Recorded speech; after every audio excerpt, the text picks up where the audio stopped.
Ram Nation, thank you for tuning in to Wreckin' Ram Productions tonight. Week 10 of high school football. Your Acadiana Wreckin' Rams taking on the Carencro Golden Bears live at the stadium. As always, I'm with my big man,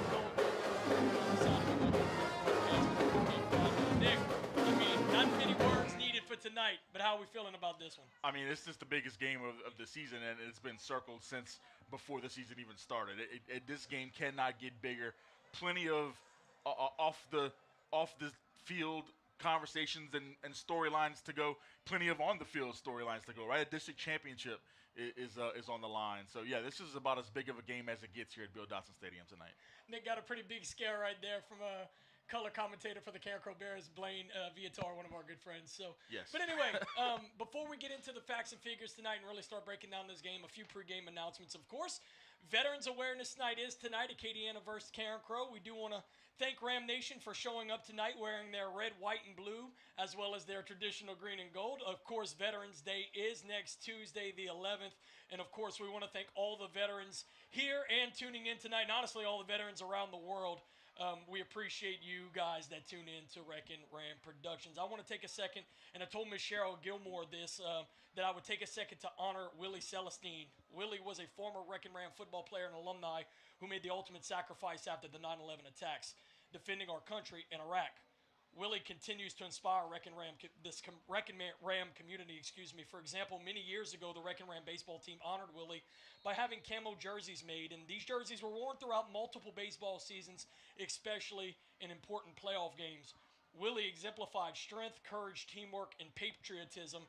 We hope Willie will continue to watch over us as we honor his memory forever here at Acadiana High School. So wanted to honor Willie Celestine real quick, and also want to turn our attention to the Veterans Awareness March that took place today. Thank Mr. Kenny Alamo for organizing and directing the event. We also want to thank all veterans from both Acadiana and Carencro for participating, and we want to thank Mr. Donnie Crump, Chris Manuel, the voice of the Rams, Mr. Britt Lachele, and all the members of Tailgate Spot Number 1. They cooked lunch for the coaches and faculty today at Acadiana High School, and then they cooked jambalaya for all the veterans and the fans before tonight's game at the tailgate as well. These veterans marched today from the library on Apollo Road through West Village down to the Rue de Bellier roundabout, and then finished their journey, of course, at Bill Dotson Stadium. One last thing, or a couple of things I want to mention. Veterans Day Breakfast presented by the Acadiana FFA. Acadiana FFA invites all veterans, as well as those currently serving, to be recognized on Tuesday the 11th.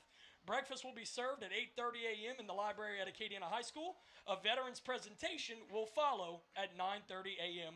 in the gym. So again, any veterans or people currently serving that want to join the Acadiana FFA on Tuesday, you're more than welcome to do so, starting at 8:30 a.m. in the library for breakfast. One last thing, the food drive today that was presented by Acadiana and Carencro Football, we want to thank both schools for organizing the event. Again, we want to thank Tailgate Spot Number 1 and all of its members for collecting the food items, and we want to thank every one of you who participated in the event today. Turning the page, now we can get to the fun stuff. You have a district championship at your home stadium against your number one rival. What more can you ask for, folks? Listen, one of the most famous things Ted Davidson ever said to us when I played in the state championship team back in 2011, very famous quote, he said, "Listen, boys, if I got to give a speech to get you pumped up for this one, why are you even here?" So I'm going to say the same thing to you, folks. If I got to get on the air right now and get you pumped up for this one, why are you tuning in? This one speaks for itself. But again, we do want to thank Wreckin' Ram Nation for tuning in each and every Friday night. And tonight is going to be special, honestly. But we'll go ahead and we'll get started with your Acadiana Wreckin' Rams. If I can find my sheet in front of me, get you the facts and figures for tonight's ball club. Your Acadiana Wreckin' Rams comes into this one 6-3 overall and 6-0 in District 3-5A. Led by head coach Doug Dotson in his first year, offensive coordinator James Estes, and defensive coordinator Matt Moreau. Last week, your Wreckin' Rams beat Sam Houston in Moss Bluff 49-21. Historically with the Bears, last year, Acadiana beat Carencro 51-7 at the Crow Dome. Carencro's last win was back in 2022. They actually beat Acadiana in the playoffs that year. but the Rams have won the last 8 of 9 matchups against the Golden Bears. As always, we want to thank defensive back coach Caesar Trahan for all the team info and pregame notes. I graduated with Caesar back in 2012. He is an alumni of Acadiana. Speaking of Acadiana, they're currently ranked number 17th in the D1 Select Power Rankings.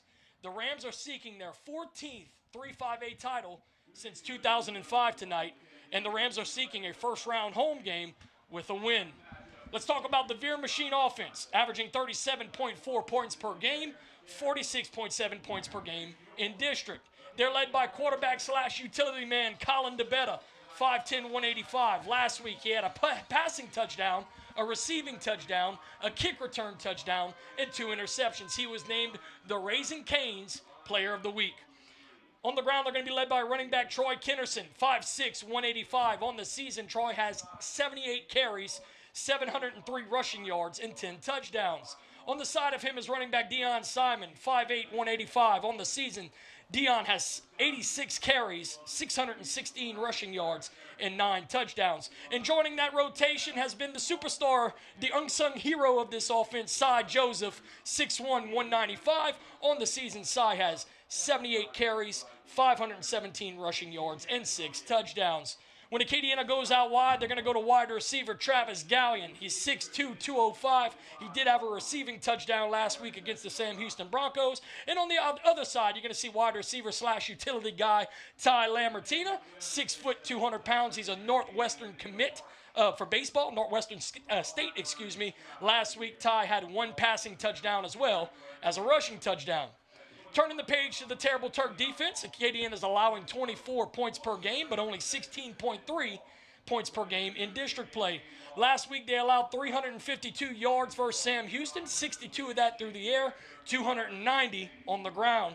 They're led by defensive end Darius McKinley, 6'4", 275 pounds, a 4-star recruit committed to LSU. He leads the team in sacks and tackles for loss. He had 2 sacks last week against the Broncos. Behind him is linebacker Gavin Coleman, 6 foot, 200, a 2-year starter and a 2024 All-District selection. And in the defensive backfield, they're led by free safety J.L. Malbrew, 5'10", 195. He is the defensive captain and has multiple college offers. Colin DeBetta, who had 2 interceptions last week, and Travis Gallion will both start at cornerback tonight. Injury report, and this is a good one. It's not one that we got to say often this year. Linebacker Gavin Coleman has been activated, as well as offensive lineman George Gettridge. And for once, the injury report is clean for the Wreckin' Rams at the perfect time of the season. Really quickly, I'm going to turn the mic over to my good friend Nick Fotno, and he'll give you tonight's starting lineups for your Acadiana Wreckin' Rams. Here's the starting lineups for the Wreckin' Rams tonight. The offense first at quarterback will be junior number 6, Colin DeBetta. The wide receivers, senior number 1, Tyler Martina, and senior number 0, Travis Gallion. The running backs tonight will be senior number 2, Troy Kinnerson, senior number 8, Dion Simon, and junior number 9, Cy Joseph. The tight end tonight will be senior number 81, Tayshawn Benjamin. The offensive line tonight at left tackle will be senior number 78, Channing Jackson, and the left guard will be junior number 52, Kedrick Bourgeois. The center tonight will be number 63, senior Nathan Fant. The right guard will be senior number 55, George Gettridge, and the right tackle will be junior number 54, Isaiah Avalos. Over to the Terrible Turk defense tonight, the starters for the Wreckin' Rams at defensive tackle will be senior number 97, Christian Davis, and senior number 98, Jackson Hiltz. The defensive ends tonight will be senior number 44, Dante Chavis, and senior number 87, Darius McKinley. The linebackers, senior number 5, Gavin Coleman, and senior number 4, Isaiah Lavallee. The nickel back tonight will be senior number 22, Gavin Heisaw. The safeties tonight will be senior number 3, Keon Leday, and senior number 15, J.L. Malbrew. And at cornerback tonight will be senior number 0, Travis Gallion, and number 6, junior Colin DeBetta. The kicker and punter tonight will be junior number 90, Josh Marquez. Those are the starters tonight for the Acadiana High School Wreckin' Rams. Thank you, Nick. That's your starters for the Wreckin' Rams tonight. We're just waiting for both teams to come out of their respective end zones. Your Wreckin' Rams tonight are wearing all black in honor of the Veterans Awareness Night, as we mentioned, in honor of the military. Beautiful night for football. It's going to be about 70 degrees and clear at kickoff. It's getting full here on both sides of the stadium, but we're going to go ahead and take a short commercial break. When we come back, we'll bring you the facts and figures for the Carencro Golden Bears. Come on back for some more WRP here on YouTube. Y'all ready? Yes, sir. We're ready. Let's get it. Success is more than winning and losing. It's a mindset. Season after season, we put in the work to beat the competition. For Courtesy Automotive, much like the Wreckin' Rams, success isn't just our goal, it's our legacy. Let's go Rams.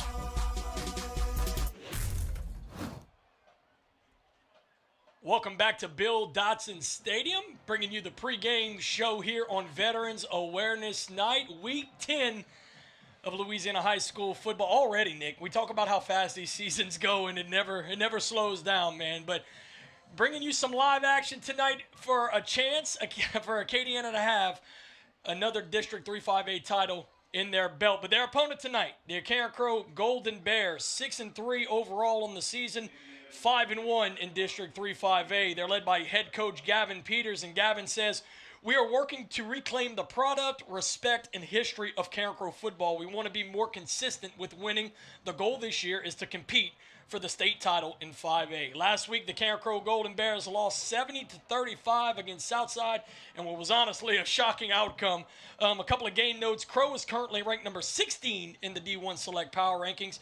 They are also sinking a first-round home game with a win tonight. Carencro can clinch a share of the 3-5A title tonight if they were able to get the win, and they would be a three-way tie with Acadiana and Southside if Southside can take care of business against New Iberia. I believe that's who they match up with.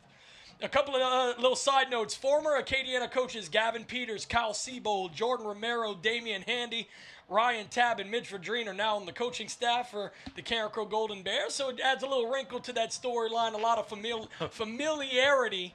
That's a big word. Big right wrinkle. there. It's not a little wrinkle. That's a big wrinkle. Yeah, we got a bunch of guys on the opposite coaching staff that have been pretty much lifers for Acadiana, and it's weird to see them wearing that blue and gold that Carencro has. But we're going to turn the page to Carencro's offense, which has been electric this year.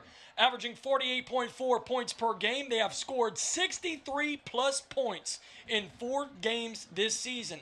Last week, they had 334 yards versus Southside. They're led by quarterback Carson Gursey, 6'1", 209. He is among the most talented quarterbacks in the entire state of Louisiana. On the season, he has 2,481 passing yards and 27 touchdowns. On the ground, they're going to go to running back Christopher Baham. He has 9 carries, 87 yards rushing, and 2 touchdowns last week against Southside. On the side of it is Chavontre Jackson, 5'7", 165. He's a 2-year starter and a 2-way player. You might also see him play a little bit of linebacker tonight. Last week against the Sharks, he had 5 carries for 13 yards and a touchdown. But out wide, their man who holds multiple Carencro records, wide receiver Chance Babineau, 6', 195. He's a Nicholls State commitment, 3-time All-District. On the season, he has 46 catches, 1,160 yards receiving, and 13 touchdowns. So basically, half of the touchdown passes that Carson Gursey has thrown this year has been to Chance Babineau. Defensively, the Carencro Golden Bears are allowing 31.4 points per game. Last week, they gave up 682 yards rushing against Southside. And Southside did not have a passing yard last week against Carencro. They'll be led by free safety Rontrell Woods, 5'5", 140. He's a 3-year starter and a big-time hitter on this defense. Also at linebacker Timothy Wigley, 5'5", 165. He's another one of those 2-year starters. Cornerback Amari Dennis, 5'7", 140, another 2-year starter. And defensive end Jalen Roberts, who's 6'2", 225, another 2-year starter. So a little bit of experience on the defensive side for the Bears. Chance Babineau, outside linebacker Chavontre Jackson, defensive back Kendrick Bernard, and defensive end Cayman George can all play both ways on this team as well. Special teams, kicking and punting tonight will be Matthew Latham, 5'5", 125. He is a 2-year starter for the Carencro Golden Bears, and that's a little bit of a look at the Bears. And I guess now we'll talk about ways to win tonight. And here's my breakdown of it, Nick, real simple. With an offense like Carencro's, you don't want to get in a shootout. Their offense is built for a shootout. They've done it all year. Like I mentioned, they dropped 63-plus points on teams 4 times this year, so they are very comfortable playing in some sort of a shootout fashion. On the flip side of that, Acadiana historically is a ground and pound, run the clock, keep you off the field type team, and that's basically oil and water right there. You know, it's fire and gas. It's two different offenses completely. What offense is going to take control and make the other team play their game? I think that's really what it's going to boil down to tonight. And if you look at what Southside did last week, where they put 70 points on the board, they didn't rush for a single yard. They put almost 700 yards of offense. Quarterback Parker Dees had almost 300 yards just by himself, and they never put the ball in the air. So, I mean, that's something that plays into what Acadiana's game plan is probably going to be a little bit tonight. They're going to want to do the same thing. They're going to want to run the football. They're going to want to control the game, control the clock. That's what they want to do in every game. But in this game specifically, you can kind of take that blueprint that Southside gave you last week, where they were able to have so much success offensively, and maybe kind of replicate it. I'm sure Carencro is going to make some adjustments, and just because, you know, I heard a lot of people on social media saying, well, you know, Southside put 70 on Carencro, and then Acadiana beat Southside, so this should be a cakewalk. Guys, that ain't going to happen. This is going to be far from a cakewalk. I think it's going to be a struggle, but if Acadiana can control that line of scrimmage and run the football like they want to do in most games, they should have an opportunity to be successful tonight. Again, Acadiana chasing their 14th district title in the last 2 decades. Down on the field for the coin tosses, number 0, Travis Gallion, number 3, Keon Lede, number 98, Jackson Hilton. It looks like number 1, Ty Lambertina. We'll go down to the field real quick for the coin toss.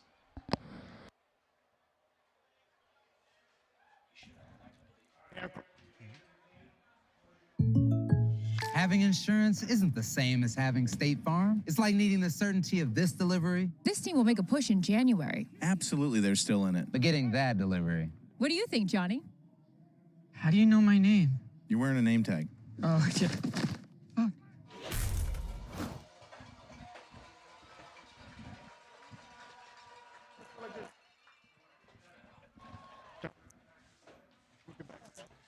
Oh, we on commercial. Carencro will receive. Good luck, gentlemen. Welcome back to Bill Dotson Stadium. Carencro will receive the opening kickoff coming out of the north end zone, so the Terrible Turks will have a chance first to set the tone in this one. And before we get on the field, we're going to take a moment to do the invocation and the national anthem. Stick around for more WRP here at YouTube. Hey, Wreckin' Ram fans, that's right, I'm in Big D, and I don't mean Dallas, Dusson, Louisiana, where a dream became a destination. At Knox and Dusson, timeless family recipes get a personal twist. Every bite has Louisiana flavor, from plate lunches to specialty burgers, to po' boys, fresh seafood, both grilled and boiled. And every Thursday through Saturday, we turn up the charm with live music and our very own Cajun Exotico breakfast every other Saturday morning. And don't forget brunch every Sunday. So come down to Knox and Dusson, a proud supporter of Acadiana High School. Knox and Dusson, don't knock it till you try it. Go Rams!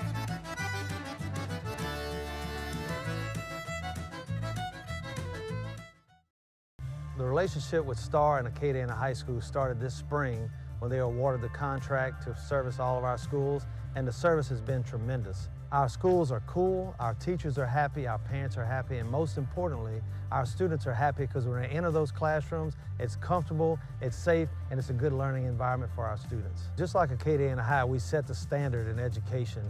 Star sets the standard on service. Star is all about service. That's what we wanted, that's what we needed. We needed the proper service maintenance program. That is what Star does.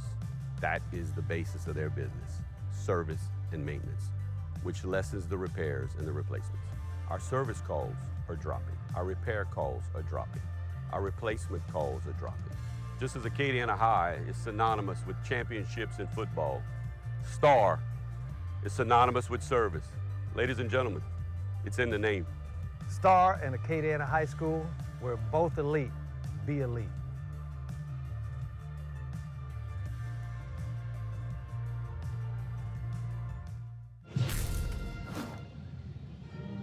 Welcome back to Bill Dotson Stadium as the pride of Acadiana High School wraps up the national anthem. And we are moments away from the biggest game of the season, Nick. Week 10 football here at Bill Dotson Stadium. It's the Wreckin' Rams. It's the Golden Bears. It's everything we wanted it to be.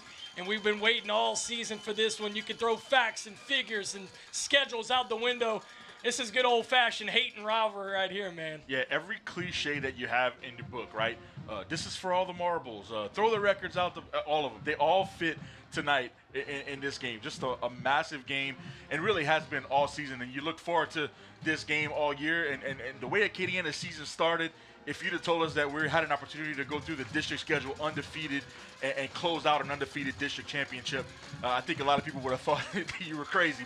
But here we are against arguably your biggest rival, and if you win this game, you're going to do just that. So it's a credit to what's happened so far this season at Acadiana in year one under Doug Dotson, and if they win this game, everything's in front of them. That's a great point, Nick. One point we didn't make. Doug Dotson has a chance to seal his district championship on his dad's field here at Bill Dotson Stadium. Josh Marquez on the kick. The electric Brandon Duffy back to receive for Carencro. And ladies and gentlemen, let's play some high school football. It's going to be a sky kick. It's going to be playable. Bounces at about the 15-yard line, brought in at the 15. Duffy tries to cross field. He's at the 20 where he'll be brought down by a host of Wreckin Rams at about the 23-yard line, and that's where the Golden Bears will have it 1st and 10, led by quarterback Carson Gursey. Your keys to winning the game today, Cole, are spot on. It's going to be which offense controls this game. Is this going to be some sort of air it out, shootout? That's not going to play in Acadiana's favor. Carencro's going to probably have the upper hand. But if you can get a 3 and out or get off the field here defensively and give the ball back to the offense and let them control the clock, that's how Acadiana's going to have success. So we like the defensive unit for Acadiana. We feel like it's a strong suit. If they can get it done here, I think we're going to have a good night. Carencro comes out, quarterback under center, 2 receivers to the far side, and 2 running backs. Snap, fakes the handoff. Gursey's looking, but he's being chased. Still being chased, and he's going to throw this one away. Gursey hit out of bounds, but no flags on the play. Good first play for the Terrible Turks, forcing a throwaway right there. Yeah, and I think that's going to be what we're going to see tonight is the Acadiana Wreckin Rams, the Terrible Turks, they're going to be in the backfield. They're going to make it uncomfortable for Gursey, make that pocket unclean, get that penetration. When you got a player like Darius McKinley, he's somebody that can impact the game. So if they make Gursey uncomfortable in that pocket, it's going to be tough for him to sit back and find those receivers. Carencro's going empty here. 3 receivers near side, 1 to the far side. Gursey takes the snap. It's a QB keeper. Runs forward for a short gain. Gets thrown forward for, let's call it a gain of 3, maybe 4. And Acadiana's forced a 3rd and 6 right here early. You already seen McKinley have his impact on this game. We were talking to some Carencro people before the game off the air, and they were telling us, man, he is going to be a problem for what this Carencro offensive line has. McKinley is somebody who's going to have to make an impact on this game, and so far in the first 2 plays, he's done just that. Gursey barking orders to his offense. 2 receivers, far side flag on the play. False start against the Bears will back him up 5, so it's going to turn in to a 3rd and long situation right out the gate. And Terrible Turks have an early opportunity to get off the field. Another aspect of what's happening defensively tonight is that you have Travis Gallion and Colin DeBetta starting at cornerback. That's not something that we've seen this year. This is the first game that happens. Those are your 2 best athletes on the team, and you're putting him in your 2 biggest spots to kind of stifle what Carencro tries to do offensively on the outside. So I think Travis and Colin are going to be a big part of this football game. Empty set. 2 receivers to the far side, 2 to the near side, and Gursey by himself in the shotgun. 3rd and 11.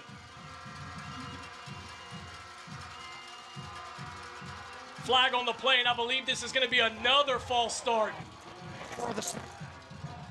Another false start against the Golden Bears, and the home side for the Wreckin Rams here at Bill Dotson Stadium is fired up, and they're making an impact early. And I tell you what, I think that this is a direct response to what happened on those first 2 plays where Darius McKinley just bust through that line of scrimmage. I mean, I know Gursey got a short gain on that run, a 4-yard gain, but he felt that tackle from McKinley. So McKinley busting through the line has really caused that offensive line to jitter, and that's 2 straight false starts.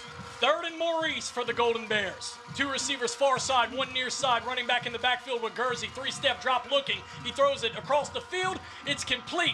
He's found Chance Babineau, who's going to be pushed out of bounds, and he'll have enough for a first down. A gain of about 17 moves the sticks for the Bears. We've been watching Babineau kind of run havoc on Acadiana over the last few years. He didn't have such a good game last year, but the 2 years before, he was doing it. And remember, early in his career, he was getting major D1 looks going to Nicholls State. But this guy is very talented, and Guernsey and Babineau have a strong connection. Big play for Carencro right there. Acadiana not able to take advantage of the early 3rd and long.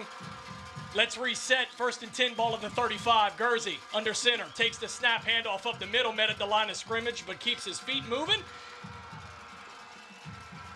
They're going to give him a gain of 2. It's going to be 2nd and 8. I believe that was Christopher Bam on the carry. Man, as good as that first few plays went, the crowd was into it, the penalties, you really would like to get off the field. Carencro able to convert right there. I mean, they're kind of thinking, man, no matter what Acadiana throws at us, we can always go back to what we do strongly and get a first down right there. So that play is kind of disheartening for the Wreckin Rams. Guernsey takes the snap. He's going to hand it off.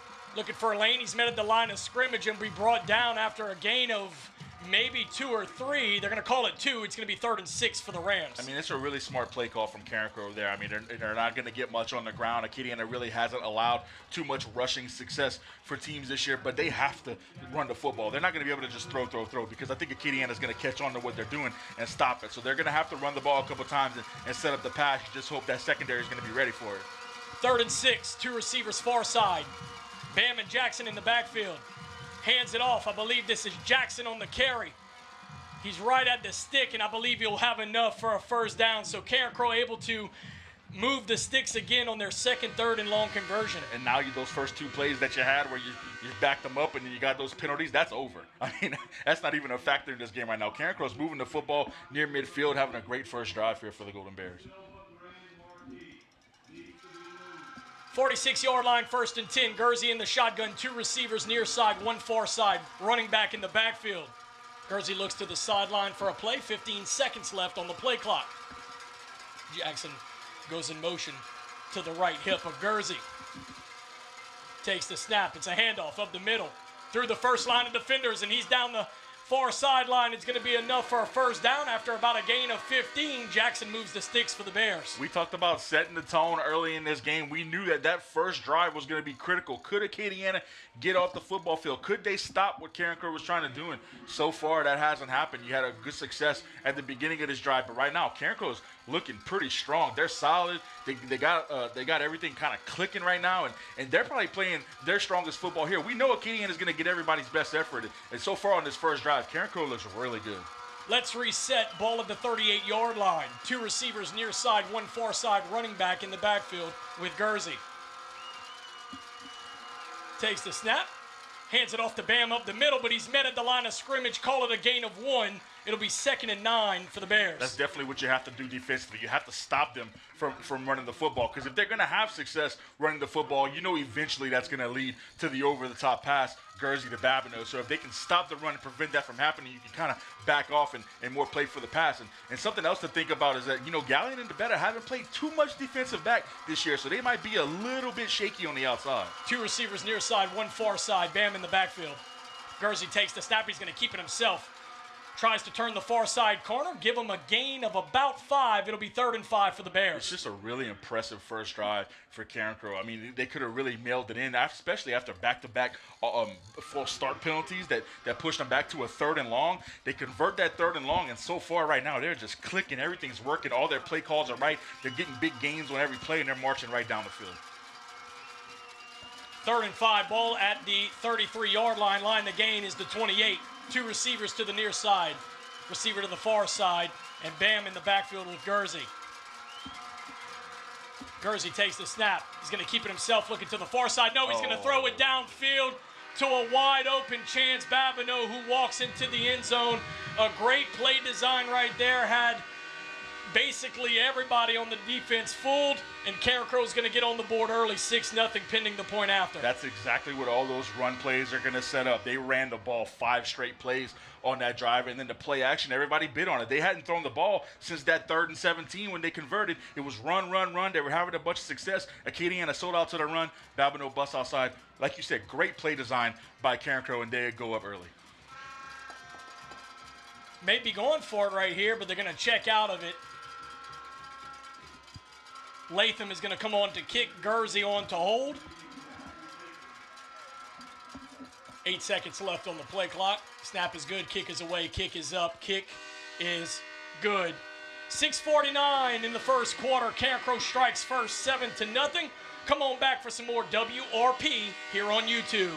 At Southern Classic Chicken, we take pride in serving the freshest, seasoned, and marinated hand-breaded fried chicken. It's so good, it's wrong. Add in tasty sides like our zesty Cajun seasoned fries, savory red beans and rice, or sweet corn grits. Drive through today and pick up a family box or one of our classic combos and enjoy a true Southern classic. Oh, and don't forget the pepper.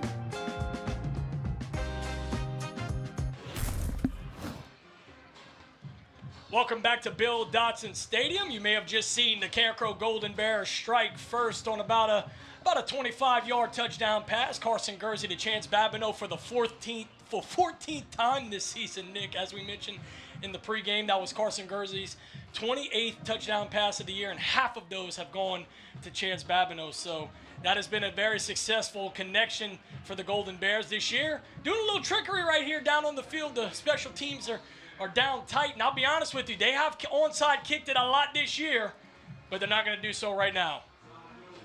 Latham's going to back off. They do have about another 15 seconds to kick this ball away.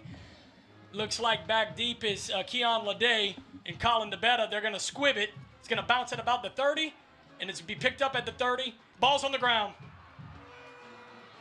But Acadiana signals that they have it. That's one thing that you cannot do tonight. You cannot lose the turnover battle against Carencro with an offense as explosive as theirs. They've shown that they don't need it. I mean, they marched right down the field on Acadiana, and they didn't need any help. If you're going to help them and give them free possessions and turn the football over, it's going to be a very long night. So Acadiana gets the ball right here. I think, I was telling you off the air, Cole, this kind of feels like the fourth quarter already. We just started this game. We're not even halfway through the first quarter, and just every play is so magnified. Every play is so crazy and intense, and it just feels like we're at the end of a playoff game right here, and this game just started. 1st and 10 Rams. Flag on the play. False start.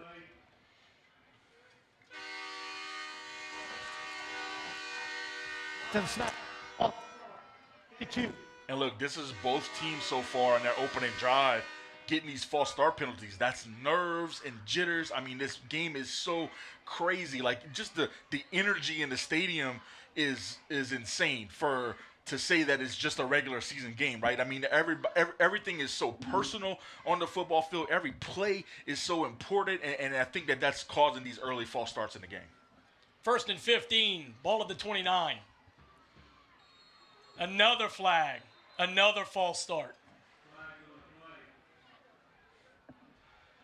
Cole, we were talking to Coach Dotson last week after the Sam Houston game, and he was kind of alluding to the fact that the offensive line kind of leans forward sometimes when they don't mean to, and that's kind of causing those turnovers, not the turnovers, but the fumbles that we've seen so much, where Acadiana's been lucky to hop on those fumbles, but the ball hits the ground a lot with Acadiana right now. That could be what's happening right there, where they're just leaning forward before the ball snaps, and the officials are calling it. They called it for Carencro in the first drive, and they're calling it for Acadiana here. 1st and 20. Ball at the 24. Snap. Handoff. Cuts inside. Breaks a tackle. And he gets a large chunk of that back. Call it about a gain of 9. And that's Troy Kinderson's first carry of the game. Yeah, I mean, I think you're going to have to rely on Troy a lot. I mean, he's back. He seems to be 100%, finally healthy after coming back from all those injuries. And right now is when you want to use him. We saw in that mid part of the season where he was running the ball. He was running the ball 15 to 20 times a game and breaking off those big runs and those touchdown runs. That's what we're going to need from Troy tonight. 2nd and 11. Snap. Handoff to Kinderson again, trying to get outside. But he's going to be Simon on the carry, excuse me. I think he's going to be marked for a gain of about 3, and Acadiana is going to be faced with a 3rd and about 8. Yeah, this is just not a great start for Acadiana. You're already behind the sticks after the penalties. Now you're at a 3rd and long. This is just not where you operate at the optimal point. Now, we've seen Acadiana come up with a big play and make that first down here. So we'll see what they draw up. But this is not where you want to be offensively with Carencro already with a touchdown on the board. You're already playing with a 3rd and long. You're on the other side of the 50. Like, it's almost important where you're going to have to pick up this first down. And if you don't, you're going to be kind of playing on your heels all night long. Exactly what you talked about. Which offense is going to set the tone for this game? And right now, Carencro's done that. 5 seconds on the play clock. Acadiana's going to have to get set, but they won't. Little slow getting the play from the sideline, and Acadiana's going to have to burn their first timeout. We're going to take a short timeout break, but come on back for some more WRP here on YouTube. At the Lafayette Parish Sheriff's Office, we believe building a strong organization starts with preparation, leverages teamwork, and harnesses the character of each individual. While using cutting-edge technologies and state-of-the-art equipment, our brave deputies are dedicated to keeping you and your loved ones safe. We're more than law enforcement. We're a team working together in service of our communities. The Acadiana Wreckin Rams know a lot about service, teamwork, and winning. When you're ready to join our championship team, come by or give us a call. Welcome back to Bill Dotson Stadium. 5:18 left to go in the first quarter. Carencro leading this one early, 7-0, and Acadiana Veer Machine facing a 3rd and 8 ball at the 34-yard line. You're near midfield. I would say if you pick up 4 or 5 yards here and make it a 4th and 3, I would say it would be a really big decision to maybe go for it. I mean, you're at the point where I know it's early in this football game, but seriously, the intensity of this game where every play is just so magnified, it would really be unfortunate if you would have the equivalent of what a 3 and out would be and then give the ball right back to Carencro. I think you got to do whatever you can to convert here. DeBetta under center. Takes the snap. He's going to hand it off. Met behind the line of scrimmage. I believe that was Troy Kennerson on the carry. He'll lose about 2. And Acadiana's going to have to punt this one away. Not the start that you want from the Veer Machine. Need the Terrible Turks to step up on this next possession and get the ball back. Pretty much everything that could go wrong has gone wrong. First of all, they fumbled on the kickoff and had to bounce on it. Then you had 2 penalties that set you up with a 2nd and 20, and right there on your 3rd and 7 with 8 yards, whatever it was, take a big tackle for loss and really no chance to go for it here. Now you're giving the ball right back to Carencro. They have all the momentum. It's just this could be a situation where if you don't stop Carencro on this drive, it could start to unravel. Marquez with a good punt to Brandon Duffy. He's electric with the ball in his hands. Ball's going to bounce at about the 30 and take a good Wreckin' Ram roll, just like it has so many times for Marquez. Ball's going to be spotted at the 20-yard line, so tip your cap to that young man once again for doing a heck of a job kicking the ball. He's definitely been a weapon. And, you know, his leg doesn't get the ball maybe as far as you would want it, but he is definitely good for a Wreckin' Ram bounce where you're going to get 10 to 15 extra yards on the bounce. Every one of his punts bounces the way that you want it. He does a really good job with the way he punts the ball and kind of flip the field here for Acadiana. Carencro on the other side of the 20. Important drive right here for the Terrible Turks early on. Guernsey's going to be under center, 2 receivers near side, and 2 running backs in the backfield. Takes the snap, fakes the handoff, 5-step drop, looks across the middle of the field.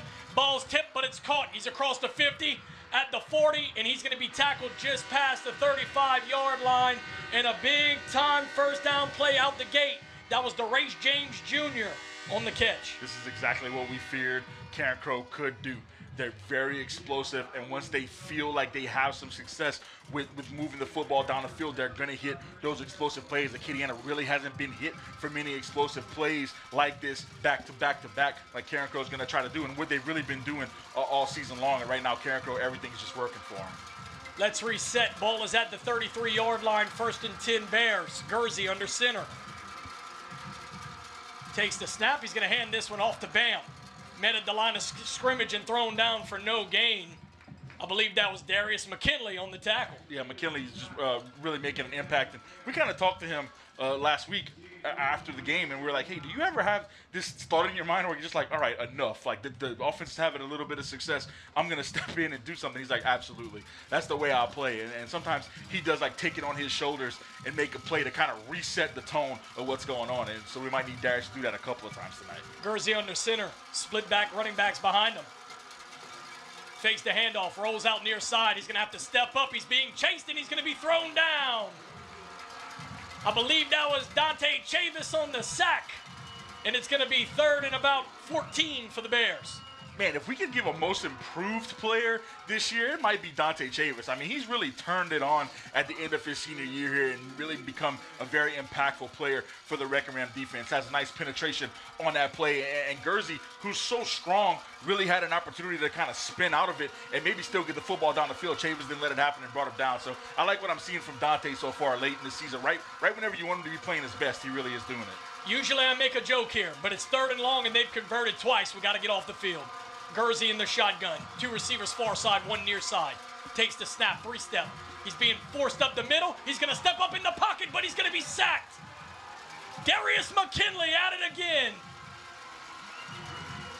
And Carencro is probably going to have to punt this ball away. When he wants to impact the game, he just does it at will. And we know that Carencro really doesn't have anybody on the offensive line that's going to give much to block him right there. When McKinley wants to pin his ears back and go after the quarterback, he can do just that. Great individual effort from Darius McKinley to get the defense off the field. Gursey is in a punter's formation. As I mentioned, Latham is usually their kicker/punter. Colin DeBetta is back at about the 20-yard line just in case. Carencro not afraid to get tricky, but they're going to punt this one away.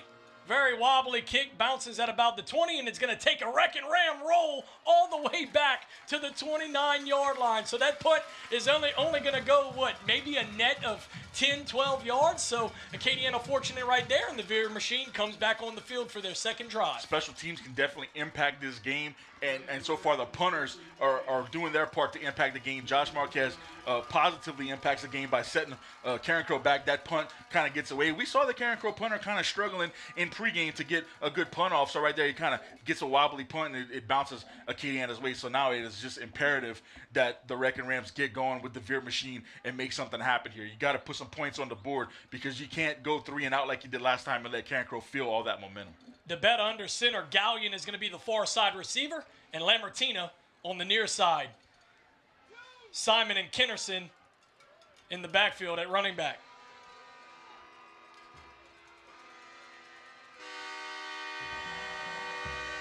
Delay a game against the Rams, and for the 6, second drive in a row, Acadiana's not able to even get a snap off before there's a pre-snap penalty.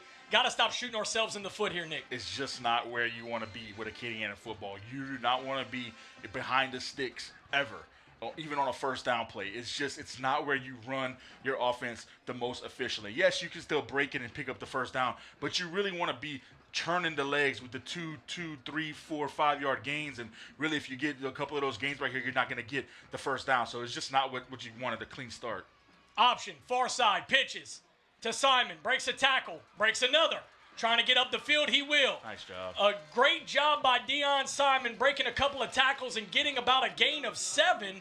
And, man, what was going to be a maybe no gain turns into a gain of 7. It's going to be 2nd and about 8. Yeah, the Carencro defense had it snuffed out, and Simon does a great job of breaking those tackles and turning a positive into what would have been a negative. And those individual efforts so far need to be stacked on top of each other for Acadiana to have success. We're seeing a guy step up and make plays, and Deion makes one right there.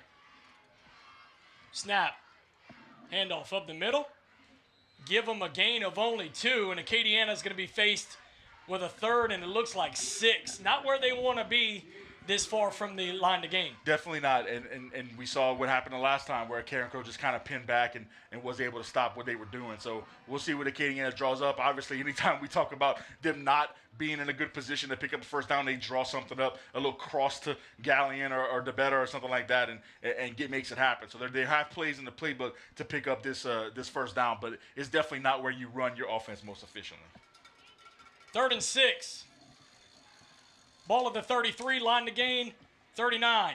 Trap play, handoff up the middle, keeping those feet moving. He's going to be short of the line to gain by about 2 yards.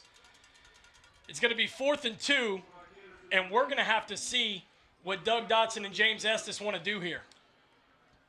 Boy, it'd be really tough to give the ball up to Carencro right here on a 4th and 2. You got to think you have a 2-yard play. It kind of looks like that special teams is going to come on the football field, but you're right in that no man's land where if you don't make it, Carencro's in really good field position. So I don't hate the decision to punt right here, but there's going to have to be a point where you convert one of these third downs and sustain a drive and move the sticks and keep Carencro's offense off the field.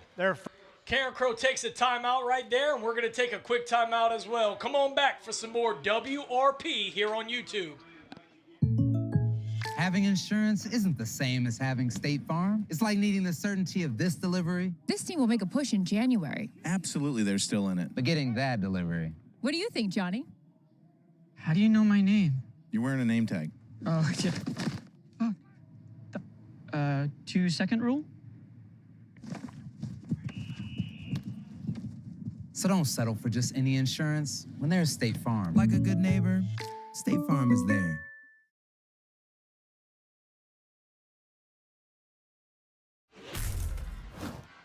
Welcome back to Bill Dotson Stadium. About 11 seconds left in the first quarter. Carencro holding on to an early 7-0 lead.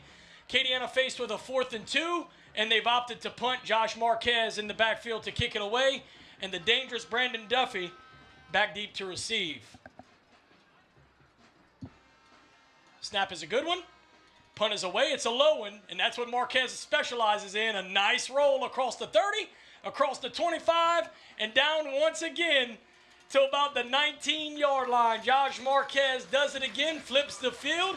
I've already said it earlier tonight, just so impressed with the young man. He's doing his job. I mean, he's doing exactly what you need him to do. Flip the field and put Carencro in as tougher position as they can be. And this is the second drive where he's put them on the other side of the 20. And look, we've seen the defense step up and give the football back to the offense, and the offense hasn't done much with it. That same thing happened in the Southside game, right? The defense stepped up, kept stepping up, kept stopping Southside, and eventually Acadiana was able to get there. So if you lean on your defense so much like that, eventually Carencro is going to bust through. So the offense, once it gets the football back, is going to have to do something. That's the end of the first quarter, but we're going to go ahead and keep it here since we just had a timeout. Most surprising thing for me tonight, Nick, and I'll turn it over to you for what you think. Most surprising thing to me tonight is Carencro's defense. Really stopping the run so far, and that's not something we expected. Carencro does have a lot of playmakers on the outside on both sides of the ball, but they're not known for having much size in the interior of their offensive and defensive lines. I personally thought that we were going to have a good amount of success tonight running the ball up the middle, but Carencro's pretty much put a stop to that early on. Now, it doesn't help that Acadiana is shooting themselves in the foot early in their drives, but still want to tip the cap to Carencro so far in this game. I think that's what's affecting how Acadiana runs their offense, right? It's uncomfortable when you're in a 1st and 15, when you're in a 1st and 20, when you're in a 2nd and 11. That's just not where you want to be. It's not where the offense runs on all cylinders like you want it to be. And so far, on both drives offensively for Acadiana, that's where they've been, behind the sticks. And we always talk about not being behind the sticks. You want to be at 2nd and 7, 2nd and 6. When you get to those 2nd and 11s, it just doesn't run efficiently. And the defense so far has stepped up. Carencro does have a touchdown, but the defense has done enough to keep you in this football game. The offense is going to have to match that somehow. 1st and 10 Bears, 3 receivers far side. Snap, Guernsey's looking, he's going to roll far side, looking, throws it downfield, he's got a one-on-one and a wide open man, tackled at about the 41-yard line is Brandon Duffy, and out the gate, a big first down for the Bears. I'll tell you what, they had Darius McKinley one-on-one, and the offensive lineman for Carencro did a great job on that player. You don't see very many one-on-ones with McKinley, where the offensive lineman has the better edge. McKinley couldn't get by him and allowed that clean pocket. If Guernsey has a clean pocket, he's going to look downfield, and right there he makes the pass. So they're going to have to get penetration on Guernsey if he's going to throw the football, and right now everything just working for Carencro. 1st and 10, ball of the 41, 3 receivers near side, Guernsey in the gun with a running back. Takes the snap, 3-step drop, looking downfield, throws it downfield. Overthrows his intended receiver, Brandon Duffy, but he certainly had a step on the defensive back. Rams catch a break. It's going to be 2nd and 10. Duffy had him beat. I mean, if that throws on point, it's 6 points. So Acadiana gets fortunate right there, and the defensive back kind of jawing back with Duffy, but Duffy had him beat, and that's a play that if they go back to it, if Guernsey's able to connect on it, it's going to be a big one. So even in a play that gains no yards that Acadiana kind of has success with, it really was a good play for Carencro. They're just clicking right now and calling all the right shots. 2nd and 10. 3 receivers near side. Chance Babineau, the outside receiver. Guernsey in the gun with a running back. Takes the snap. Three-step drop looking, throws it downfield to Babineau, and it is tipped away. And I believe that was Travis Gallion on the coverage. Nearly tipped it to himself for an interception. I'm going to be honest with you. If he would have tipped it to himself, there's a chance he would have took it to the house. Babineau turned into the defensive back there and kept it away from Gallion. But Gallion was definitely thinking 6 points if he got that play. So a nice job by Travis to get in position to intercept that ball. And if he comes down with it, he might have had a touchdown. 3rd and 10. 2 receivers near side. Chance Babineau, the outside receiver, and 1 receiver to the far side. Snap. Gursey looking, pump fakes. It's a screen, and he's got room. Oh, he falls down! Trevontre Jackson caught the screen pass and lost his footing. There was nothing but green grass in front of him. Honestly, Nick, he would have had a chance for the end zone. The turf monster got him, and the terrible Turks get away with one there. Carencro's going to have to punt it away. Oh, man, Acadiana got away with a big one right there. Jackson had nothing but green grass. He's definitely going to have enough for the first down. I think Acadiana defender had the angle that probably would have been able to keep him from the end zone, but nonetheless, a very fortunate play for Acadiana. And the defense, they didn't really make the plays that you needed to get off the field, but they're once again getting off the football field. Gursey going to punt this one away. It's a low end-over-end kick, bounces at the 40, rolls across the 30, and he has shades of Josh Marquez because this ball's down at the 19-yard line, and that's where the Veer machine will have it, 1st and 10. All right, so your defense is playing good football. They're getting off the football field. They're finding a way to get you the ball. And sooner or later, Carencro is going to be able to capitalize. Sooner or later, they're going to find that offensive success that they got on that opening drive. And so you're only going to be able to hold them down for so long. Eventually, the offense for Acadiana is going to have to do something. And we keep saying it every drive, like it's imperative to try to find points. And your defense is playing well. They haven't given up. They haven't given up anything except for that opening drive. But, man, the offense is just going to have to match what they're doing and play that complementary football. And right now the offense has just struggled to get out the gate so far in this game. 1st and 10 Rams, ball of the 19. Handoff. Believe this is Kinnerson on the carry. Give him a gain of 6, and for the first time tonight, the drive for the Veer machine gets off on a positive note. It's going to be 2nd and 4. The first second down play that we're not behind the sticks in, and that is how Acadiana is going to play. Now your entire playbook is open, right? You can go trap inside. You can go veer outside, inside. You can maybe pass the ball. Like, everything is open right now. That's when Acadiana is comfortable. These 2nd and longs they've had so far on these drives haven't really opened it up for what they want to do. 2nd and 4. DeBetta takes the snap, hands off up the middle. Believe that's Kinnerson on the carry once again. He's right at the stick. And we'll have to see if he has enough for the first down, and he will. First down of the game for the Wreckin' Rams, and that's a positive for Acadiana because that's just how you sustain drives. You got to keep Carencro's offense off the field. Carencro's offense is clearly the strongest unit for their football team. They want the ball in Gursey's hands. They want Babineau on the outside making those plays. We have to be able to keep the ball out of their hands, and so far Acadiana has done that on this drive. 1st and 10 Rams. DeBetta under center takes the snap. He's going to hand off to Simon, who gets crashed down after about a 2-yard gain. It's going to be 2nd and 8. Again, I have to give credit to Carencro's defensive line. We've seen Acadiana a lot of times this year against sizable defensive lines. They're able to break arm tackles, able to get to the second level. Carencro has not allowed that tonight, especially on those inside runs. And we kind of saw them have trouble stopping what Southside was doing, and you kind of thought, man, Acadiana was going to have similar success tonight against that front, and Carencro's front has really stepped up and made those adjustments, and they got a pretty good coaching staff over there. We know they used to be with us, and so they're going to have their boys ready to play. 2nd and 8, DeBetta under center. Snap, trap play. Simon breaks a tackle. He's across the 50. It's a foot race. The 30, the 20, the 10, and he's be pushed out of bounds at about the 5-yard line. A strong run right there by Deion Simon. 1st and goal Rams. At any given moment when you're playing that Acadiana offense, you can bust one open, and that's exactly what happens right there. Simon busts through the line, and as soon as he was through that first wave of defenders, it was all green grass in front of him, and he picks up a big gain. Simon into the red zone, and Acadiana in business. So let's reset. Ball's going to be spotted at the 7-yard line. Deion Simon has just been such a workhorse for this offense.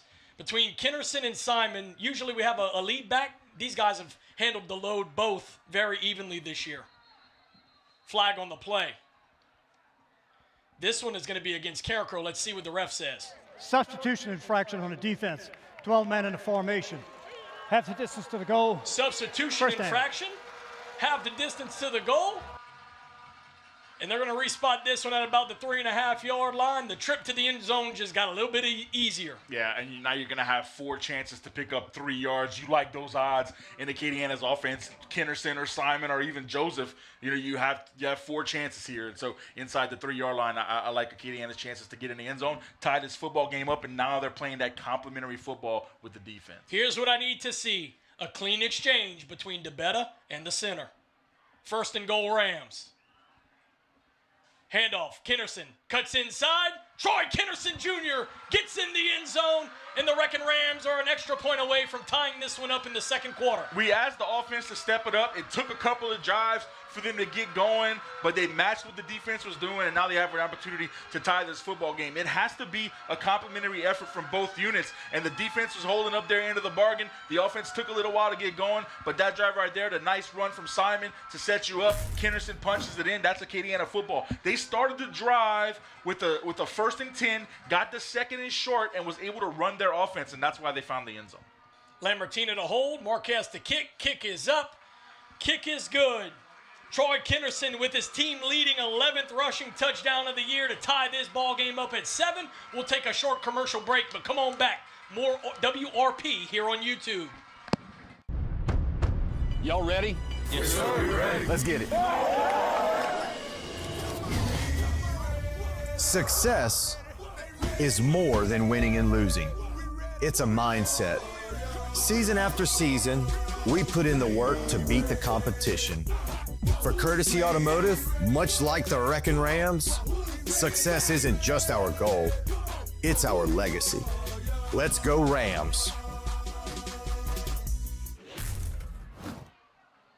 Welcome back to Bill Dotson Stadium. You just watched Acadiana punch it in the end zone and tie this one up at 7 with 8:21 left to go in the first half. Nick, that's the Veer machine we've been waiting for. Started a little sloppy, really got behind the 8 ball a couple of times in the first quarter. A much cleaner drive right there, and just like that, they're able to respond. And I think that's it, Cole. They started those drives with those 1st and 15s, 1st and 20s, and that's just not how you operate at that point. And Acadiana just uncomfortable. That 3rd drive of the game, they started it like you wanted to start it, ended up with that 2nd and short, and was just able to move the ball down the field and get in the end zone. Marquez with a sky kick.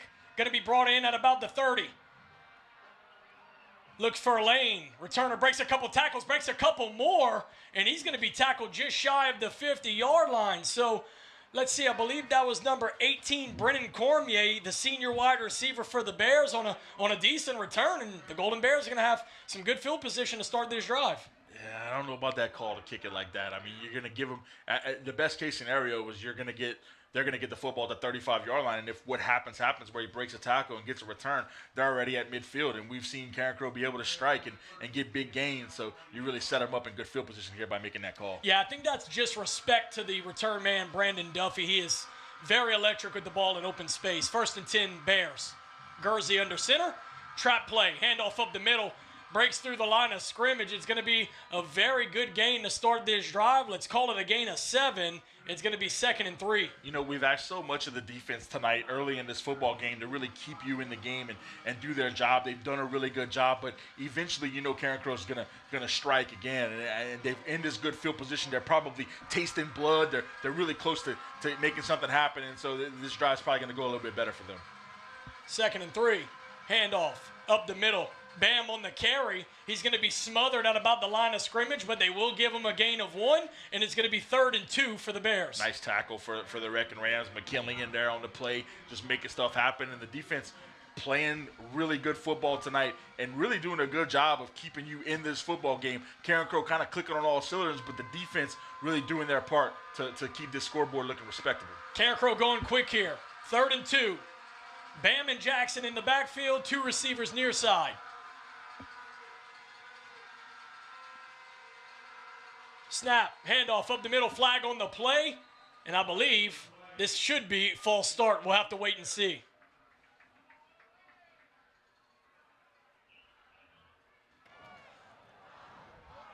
so many big penalties. False start. So many big penalties 57, early in this offense. football game that 5-yard are pick. giving 5 Aim. yards away to the offense and making it just more difficult to get these drives sustained and pick up these first downs on both sides of the football. A lot of jitters, a lot of energy, a lot of angst. So it's a little bit chippy down there, but not as chippy as some of the games we've seen. And so that's where you get these false starts where they just want to make something happen. And nonetheless, it sets Carencro back 5 yards, and now they're looking at a third and 8. 2 receivers far side, 1 in the near side is Chance Babineau. Gursey in the gun with a running back. 5 seconds on the play clock. Snap, 3-step drop, looking downfield. He's going to throw it to Chance Babineau one-on-one, but it is well over the head of the intended receiver, Chance Babineau. He had a wide open receiver on the other side of the football field, but I tell you what, that was great safety play. I believe that was Gavin Hysaw in the safety position. Just made a great play. I think he was going to go wherever the ball went, but he was right on it. It was one-on-one coverage on the outside. Hysaw busts through and makes a play, and the safety play right there from Hysaw kind of prevents him from picking up a big gain. Now keep in mind, Gursey does the punting for Carencro, but I do still see Chance Babineau down here as a wide receiver. And I think Carencro is going for this. 4th and 7. Chance Babineau, inside receiver, timeout. Timeout, Acadiana, and I'm going to be honest with you, I think that's a good Doug Dotson timeout right there. We're going to take a quick timeout with him, and when we come back, we'll bring you an exciting 4th down play from the Carencro Golden Bears. Stick around on WRP.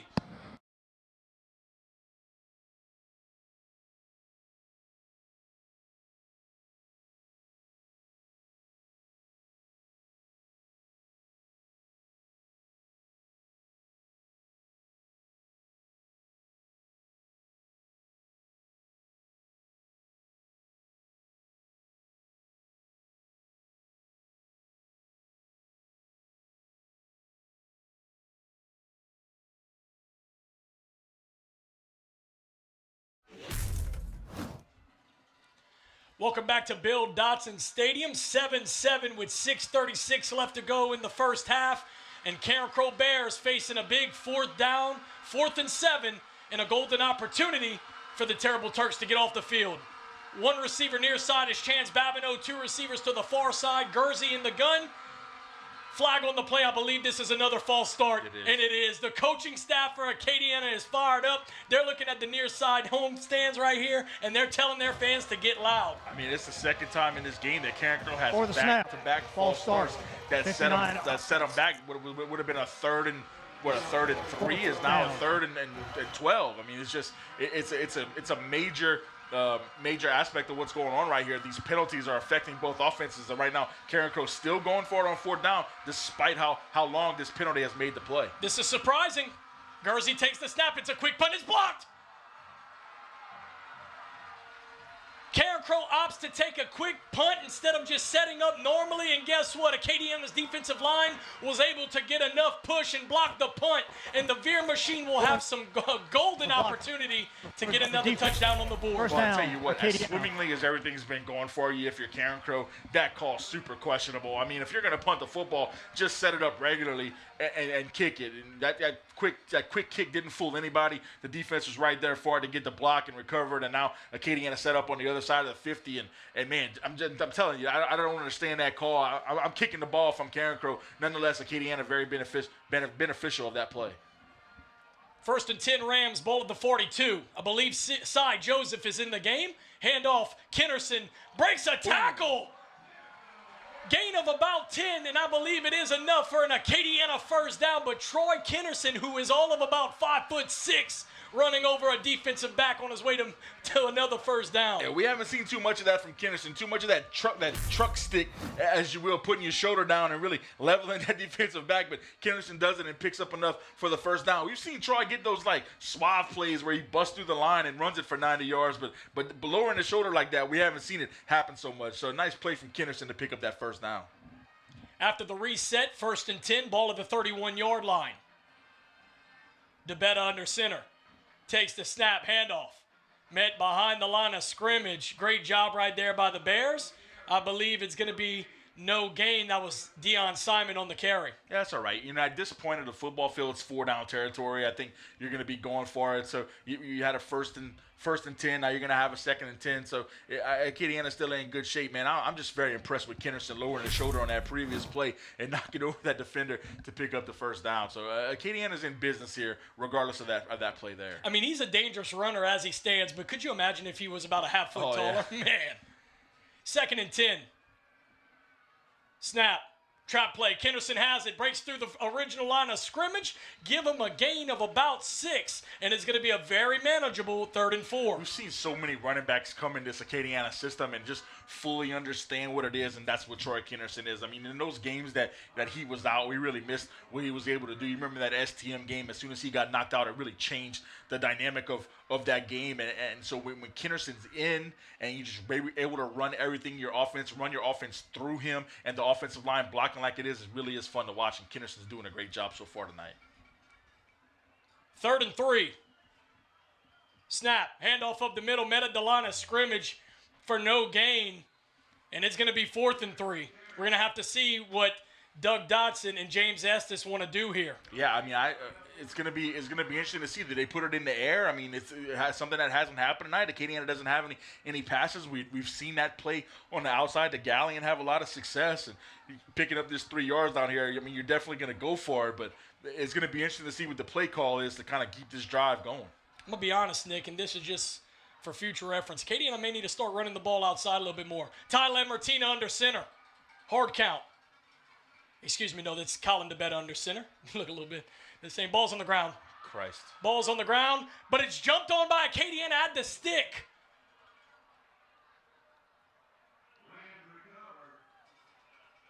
Where it's spotted, man, it's going to be very close. So the ball was fumbled by DeBetta. The fumble got moved, kicked forward. I'm going to say, man, it's hard to tell where we're standing, Nick.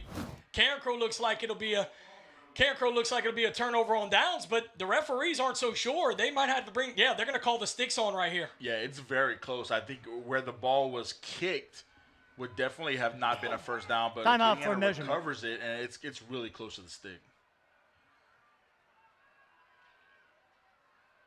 They're going to take a measurement timeout, as we mentioned.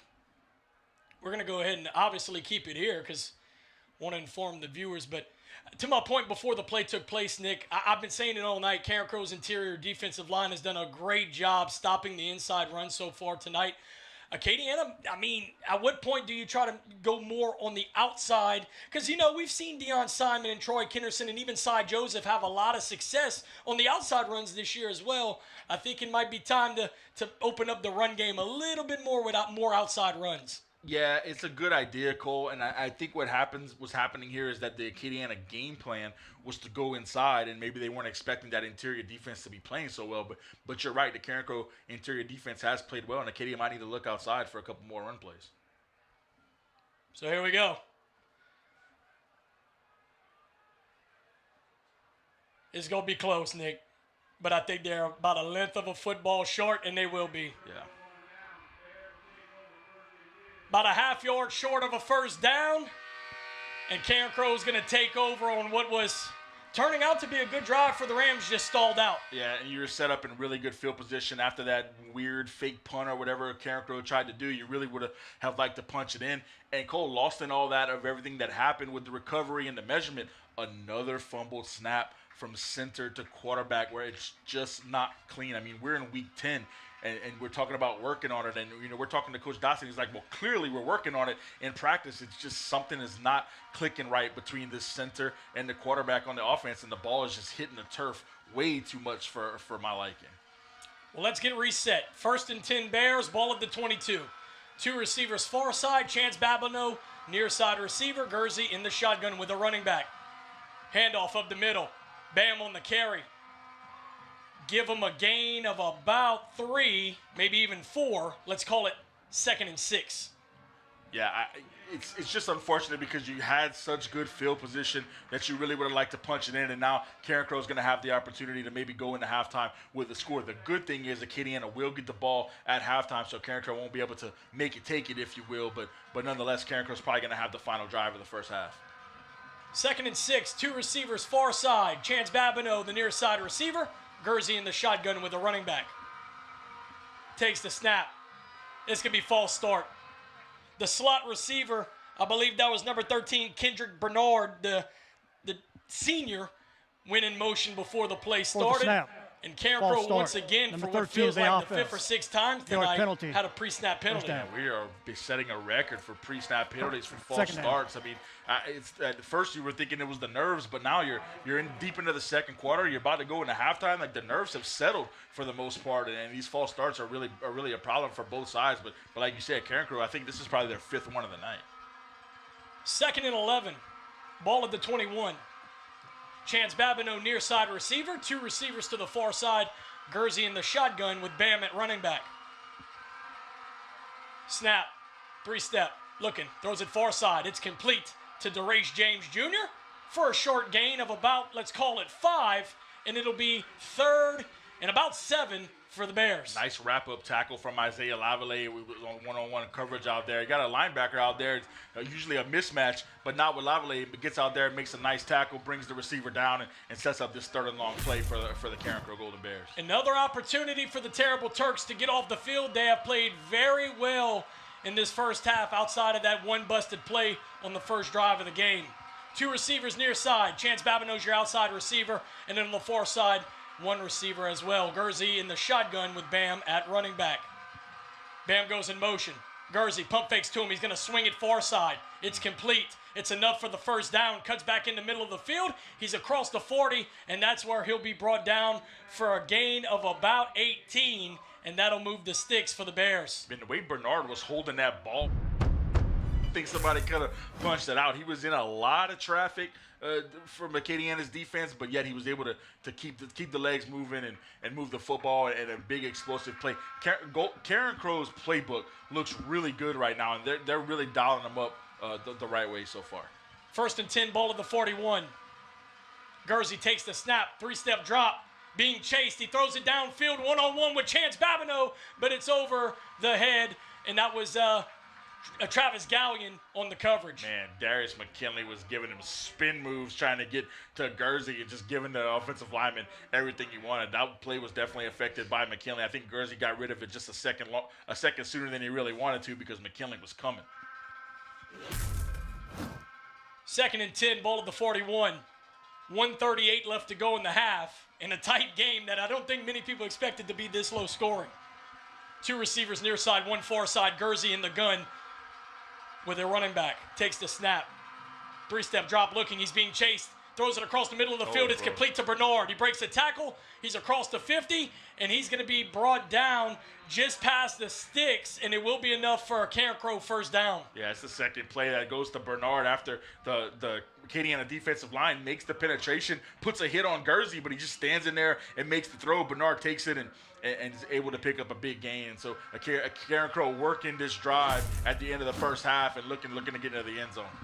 1st and 10, ball at the 48, clock is running. 2 receivers far side, 1 to the near side. Guernsey takes the snap, 3-step drop looking far side. He's going to have to tuck it and run. He's met behind the line of scrimmage, and the Terrible Turks are going to wrap him up for a sack. Dante Chavis once again gets to the quarterback, wraps him up for a sack. Man, Chavis is so impressive. Just really has improved every single game. He's a little bit better than he was last game, and he's first to the quarterback there, brings Guernsey down, and puts Carencro behind the sticks on this 2nd down play. Carencro takes a timeout, and we're going to take a quick timeout with him. Come on back for the end of the first half here on WRP.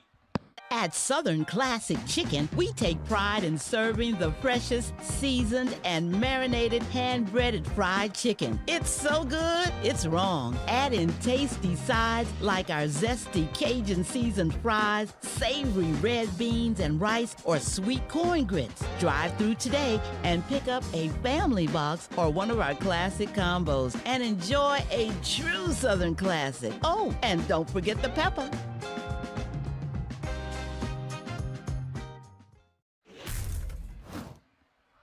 Welcome back to Bill Dotson Stadium. About just over a minute left to go in the first half, and what has been a very surprising low-scoring game in this one. Acadiana and Carencro all knotted up at 7. But Carencro has the ball second and about 13, and they'd like to at least give themselves a chance to get more points before the half ends. And we've seen both of these offenses been explosive so far this season. We saw Carencro give up 70 last week. I think a lot of people thought more points are going to be on the board, but both of these defenses have come to play and really kept this score low at the 7-7 mark. 2 receivers near side, 1 to the far side. Gursey in the gun with a running back. Second and 13. Takes the snap, he rolls near side, looking. He's being chased, throws it, and it's complete to Bernard. He'll be tackled at about the 40. Give him a gain of about 11. It's going to be a 3rd and 2. That's 3 catches for Bernard on this drive, and Gursey's really finding him. I think Acadiana's focusing a lot on Babineau, rightfully so, and Bernard's able to find open. They're double teaming Babineau. Bernard's find those one-on-one coverage, and Gursey hits him. Carencro going quick, 3rd and 2. Snap, handoff up the middle. This is Jackson on the carry. He has enough for the first down. Give him a gain of about 7 to move the sticks. Nice tackle to keep him in bounds and keep that clock moving, but a nice run play from Carencro to move the sticks and sustain this drive, and they're really trying to score before this half. I don't believe they have any timeouts, Nick. They're going to take a spike right here. So it'll be 2nd and 10 after the reset. The ball is going to be, I believe, at the 47. No. 34-yard line. Yeah, I was getting mixed up. But nonetheless, it's going to be 2nd and 10. About 35 seconds left to go in this half. And if you remember, Nick, Carencro did receive the opening kickoff. So if Acadiana can keep him off the board right here and go into halftime tied, I mean, you got to take that as a win. 2 receivers far side, 1 to the near side. Gursey in the gun with a running back, Jackson. Snap. He's going to keep it himself on a QB keeper, and he's going to be tackled by Isaiah Lavallee from behind. It's going to be a gain of about 2. It's going to be 3rd and 8, and Carencro did have a remaining timeout. They're going to take it now.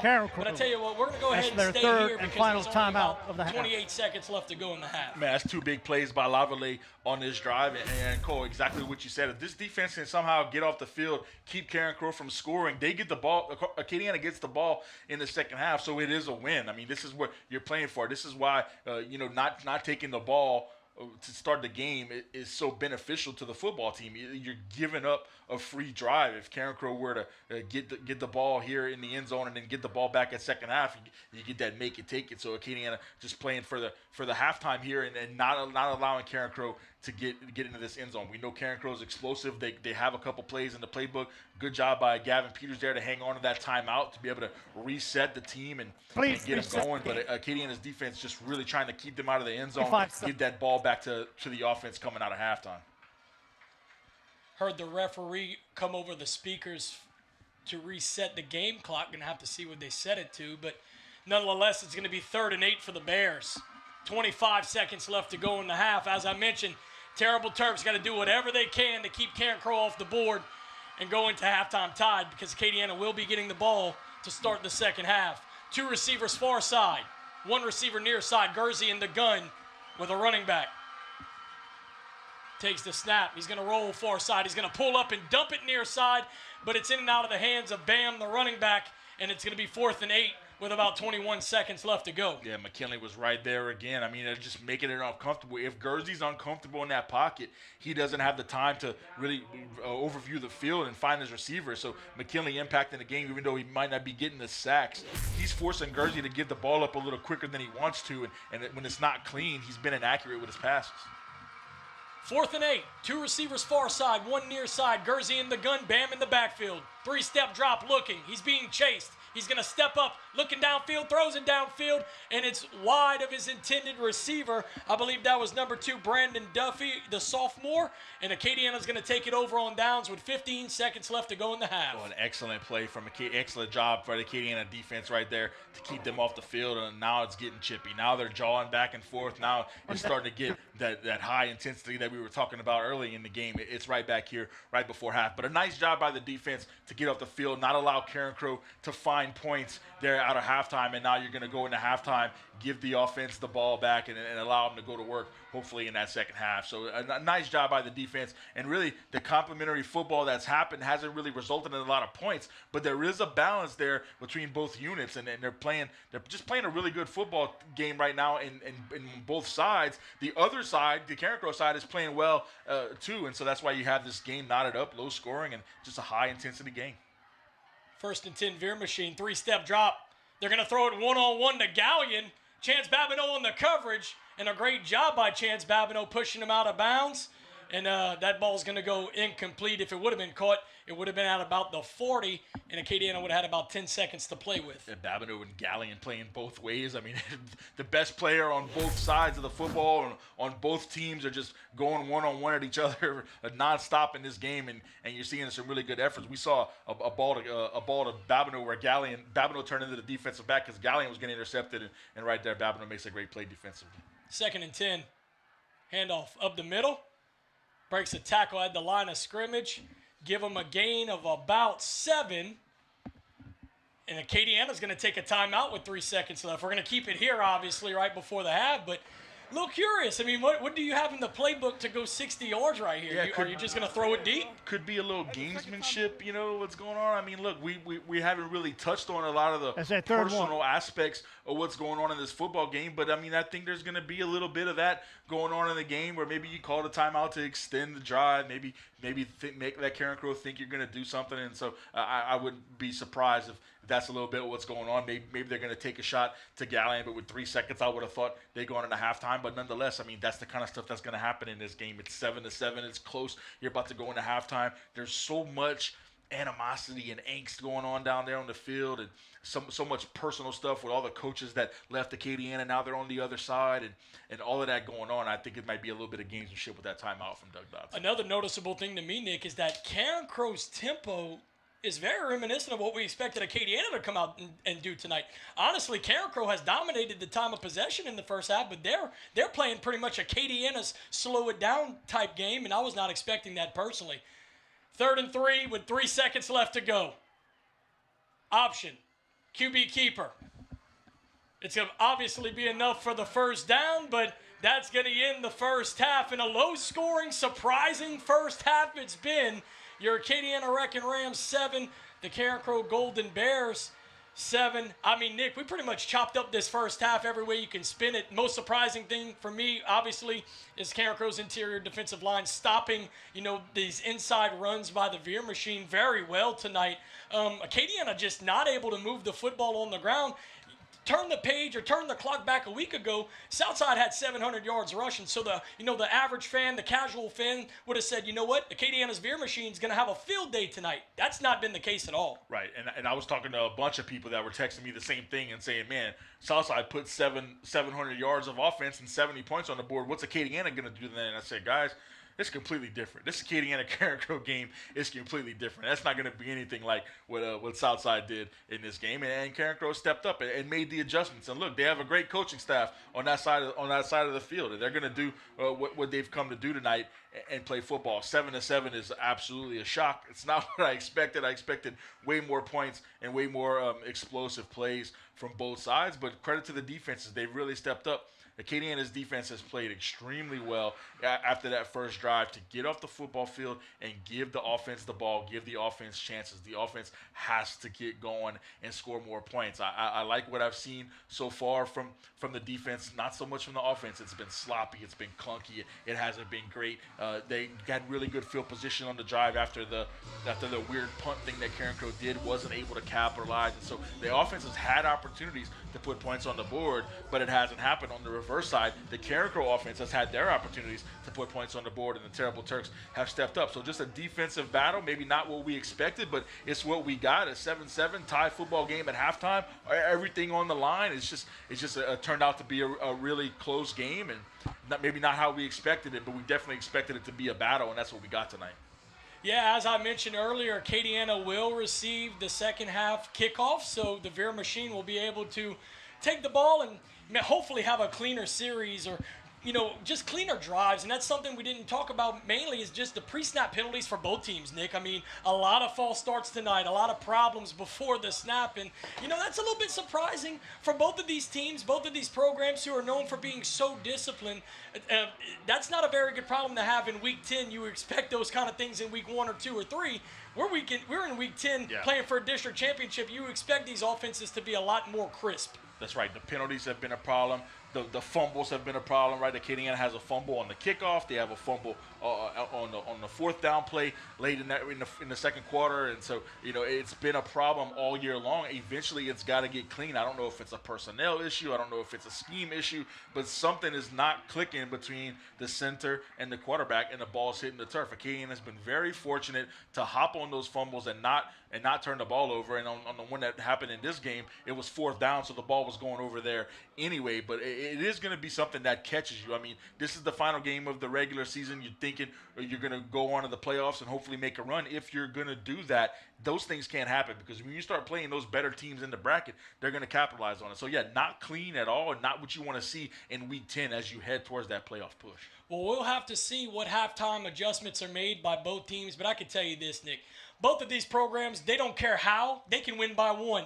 They just need to get a W at the end of this one, because both of them have a district title to play for. Again, Acadiana High can win it outright with a win tonight. Carencro playing for a split between Acadiana, Carencro, and Southside. Again, your halftime score 7-7. Acadiana will receive the second half kickoff. It's Veteran Awareness Night tonight, folks. Again, we want to thank all the veterans tuning in, really all the veterans around the world. Thank you for your service to our country. And we're going to go ahead and take a halftime break. When we come back, we're going to bring you some second half football between the Acadiana Wreckin Rams and the Carencro Golden Bears. Stick around for more WRP here on YouTube. Y'all ready? Yes, sir. We're ready. Let's get it. Success is more than winning and losing. It's a mindset. Season after season, we put in the work to beat the competition. For Courtesy Automotive, much like the Wreckin Rams, success isn't just our goal, it's our legacy. Let's go Rams. Having insurance isn't the same as having State Farm. It's like needing the experience of this trainer, good to go, but getting that trainer. Megan Trainer. I'm all about that brace, no trouble. Give me your arm. No, it's not for that. Who are you? Patrick, I play football. This is Patrick, everyone. Give it up for Patrick. He does sports. So don't settle for just any insurance when there's State Farm. Why is no one clapping? Like a good neighbor, State Farm is there.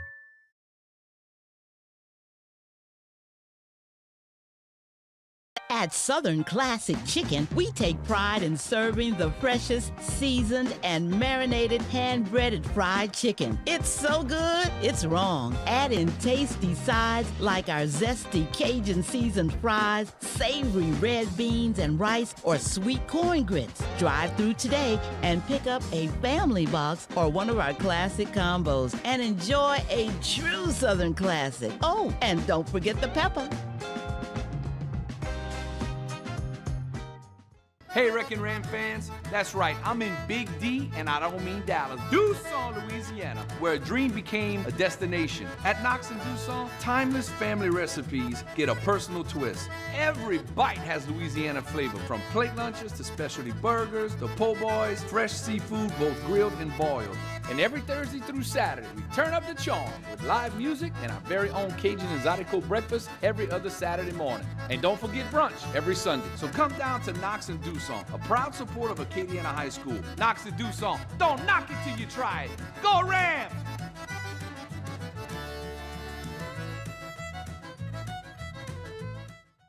The relationship with Star and Acadiana High School started this spring when they were awarded the contract to service all of our schools, and the service has been tremendous. Our schools are cool, our teachers are happy, our parents are happy, and most importantly, our students are happy because when they enter those classrooms, it's comfortable, it's safe, and it's a good learning environment for our students. Just like Acadiana High, we set the standard in education.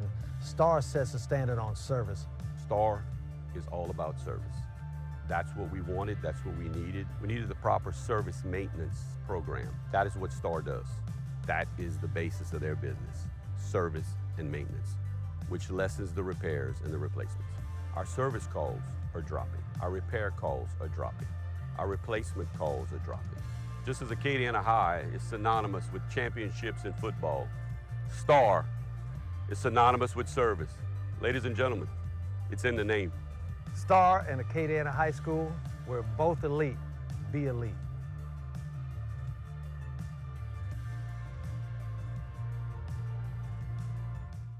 Uncle T's Oyster Bar in Scott is your destination for Acadiana's best local seafood. Featuring delicious oysters, po' boys, specialty dishes, boiled crawfish, and happy hour specials. Uncle T's across the railroad tracks in Scott. Serving Gulf oysters just the way you like them. At the Lafayette Parish Sheriff's Office, we believe building a strong organization starts with preparation, leverages teamwork, and harnesses the character of each individual. While using cutting-edge technologies and state-of-the-art equipment, our brave deputies are dedicated to keeping you and your loved ones safe. We're more than law enforcement. We're a team working together in service of our communities. The Acadiana Wreckin Rams know a lot about service, teamwork, and winning. When you're ready to join our championship team, come by or give us a call. Your Marine Corps' way of life is to defend the American way of life.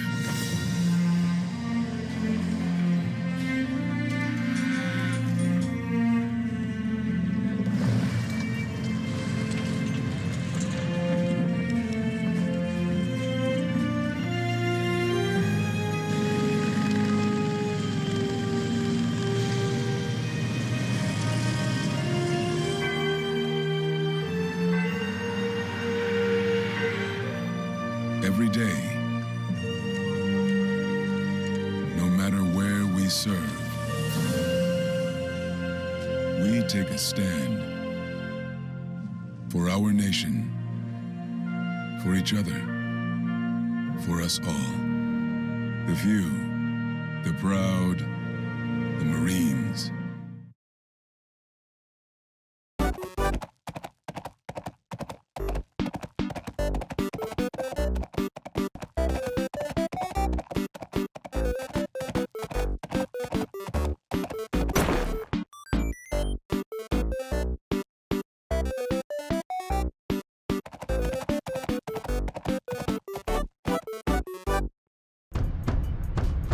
Y'all ready? Yes, sir. We're ready. Let's get it.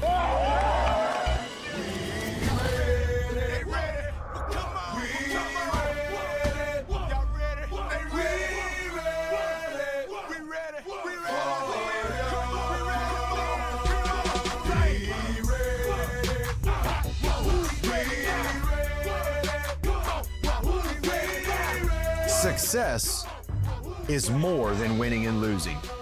It's a mindset. Season after season, we put in the work to beat the competition. For Courtesy Automotive, much like the Wreckin Rams, success isn't just our goal, it's our legacy. Let's go Rams. So who's ready now?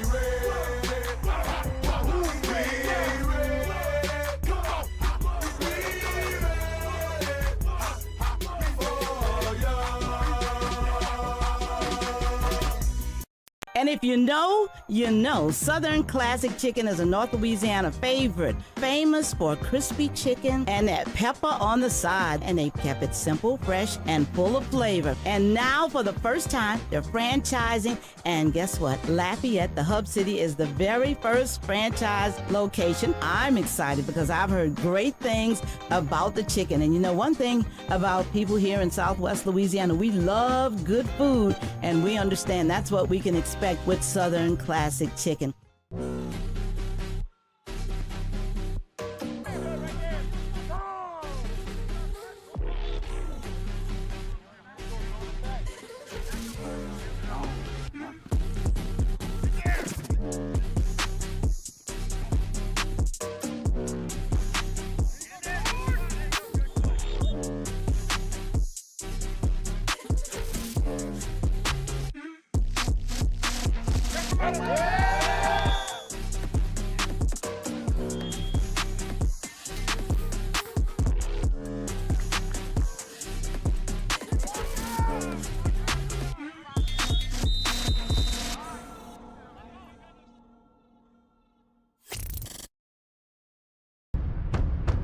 Y'all ready? Yes, sir. We're ready. Let's get it. Success is more than winning and losing. It's a mindset. Season after season, we put in the work to beat the competition. For Courtesy Automotive, much like the Wreckin' Rams, success isn't just our goal, it's our legacy. Let's go Rams. Having insurance isn't the same as having State Farm. It's like needing the experience of this trainer, Good to go. but getting that trainer. Megan Trainer. I'm all about that brace, no trouble. Give me your arm. No, it's not for that. Who are you? Patrick, I play football. This is Patrick, everyone. Give it up for Patrick. He does sports. So don't settle for just any insurance when there's State Farm. Why is no one clapping? Like a good neighbor, State Farm is there.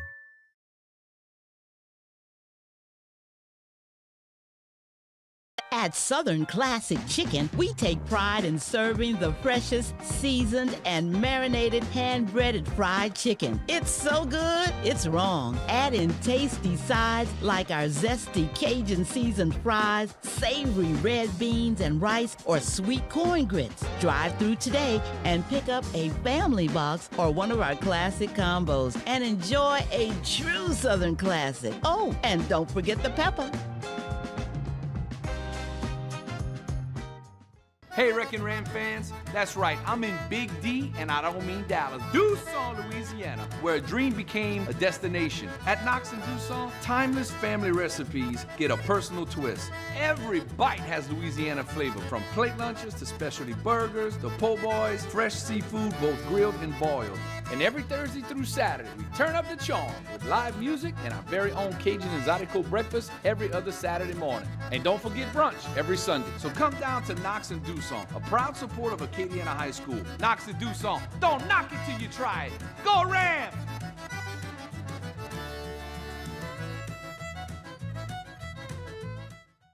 The relationship with Star and Acadiana High School started this spring when they were awarded the contract to service all of our schools, and the service has been tremendous. Our schools are cool, our teachers are happy, our parents are happy, and most importantly, our students are happy because when they enter those classrooms, it's comfortable, it's safe, and it's a good learning environment for our students. Just like Acadiana High, we set the standard in education. Star sets the standard on service. Star is all about service.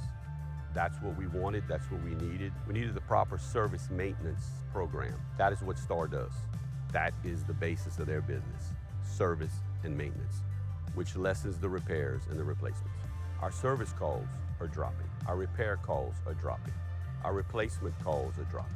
Just as Acadiana High is synonymous with championships in football, Star is synonymous with service. Ladies and gentlemen, it's in the name. Star and Acadiana High School, we're both elite. Be elite.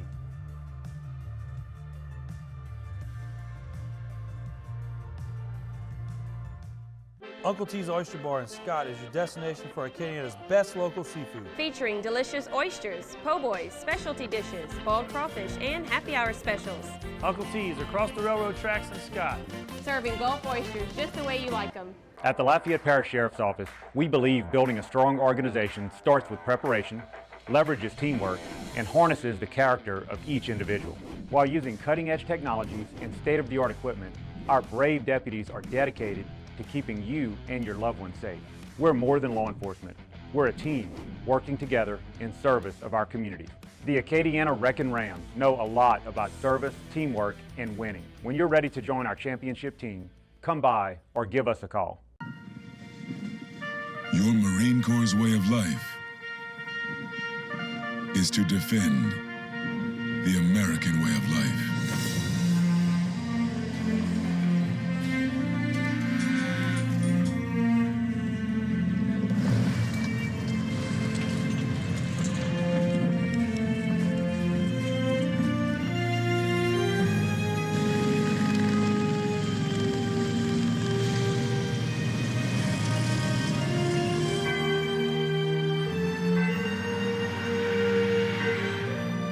Every day,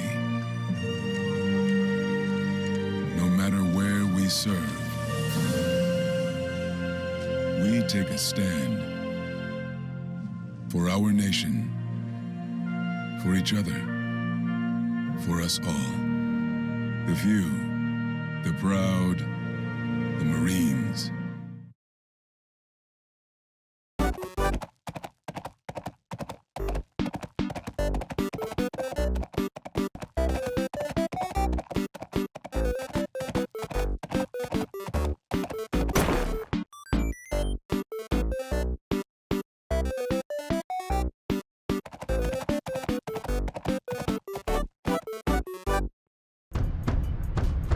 Y'all ready? Yes, sir. We're ready. Let's get it.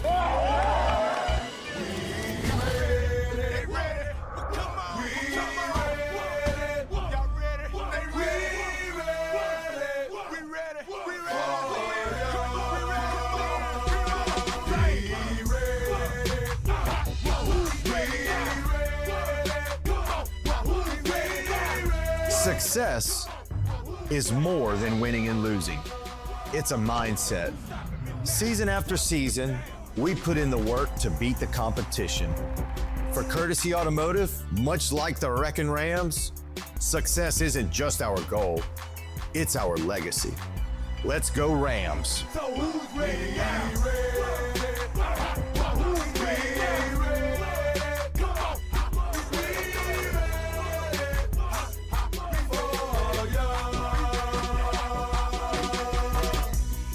And if you know, you know. Southern Classic Chicken is a North Louisiana favorite, famous for crispy chicken and that pepper on the side. And they've kept it simple, fresh, and full of flavor. And now, for the first time, they're franchising. And guess what? Lafayette, the hub city, is the very first franchise location. I'm excited because I've heard great things about the chicken. And you know, one thing about people here in Southwest Louisiana, we love good food, and we understand that's what we can expect with Southern Classic Chicken.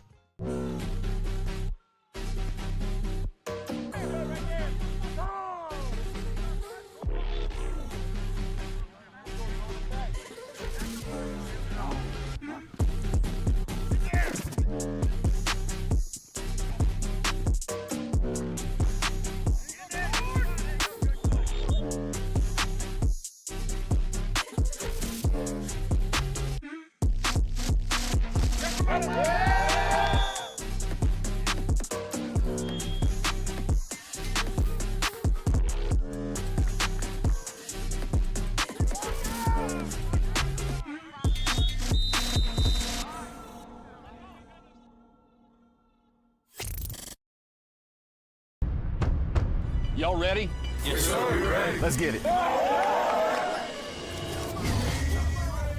Success is more than winning and losing. It's a mindset. Season after season, we put in the work to beat the competition. For Courtesy Automotive, much like the Wreckin' Rams, success isn't just our goal, it's our legacy. Let's go Rams. Having insurance isn't the same as having State Farm. It's like needing the experience of this trainer, Good to go. but getting that trainer. Megan Trainer. I'm all about that brace, no trouble. Give me your arm. No, it's not for that. Who are you? Patrick, I play football. This is Patrick, everyone. Give it up for Patrick. He does sports. So don't settle for just any insurance when there's State Farm. Why is no one clapping? Like a good neighbor, State Farm is there.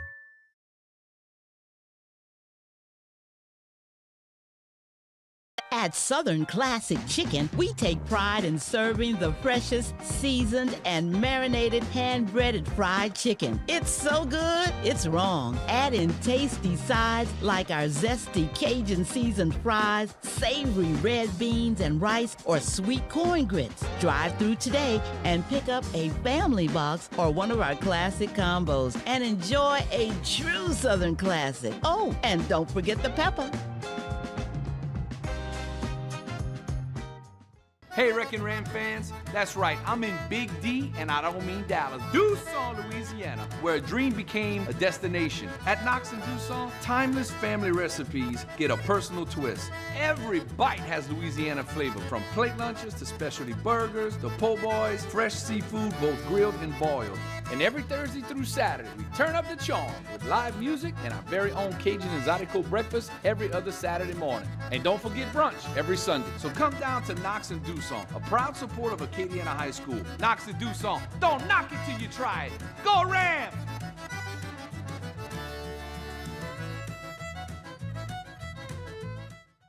The relationship with Star and Acadiana High School started this spring when they were awarded the contract to service all of our schools, and the service has been tremendous. Our schools are cool, our teachers are happy, our parents are happy, and most importantly, our students are happy because when they enter those classrooms, it's comfortable, it's safe, and it's a good learning environment for our students. Just like Acadiana High, we set the standard in education.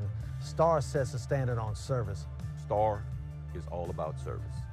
That's what we wanted, that's what we needed. We needed the proper service maintenance program. That is what Star does. That is the basis of their business, service and maintenance, which lessens the repairs and the replacements. Our service calls are dropping. Our repair calls are dropping. Our replacement calls are dropping. Just as Acadiana High is synonymous with championships in football, Star is synonymous with service. Ladies and gentlemen, it's in the name. Star and Acadiana High School, we're both elite. Be elite.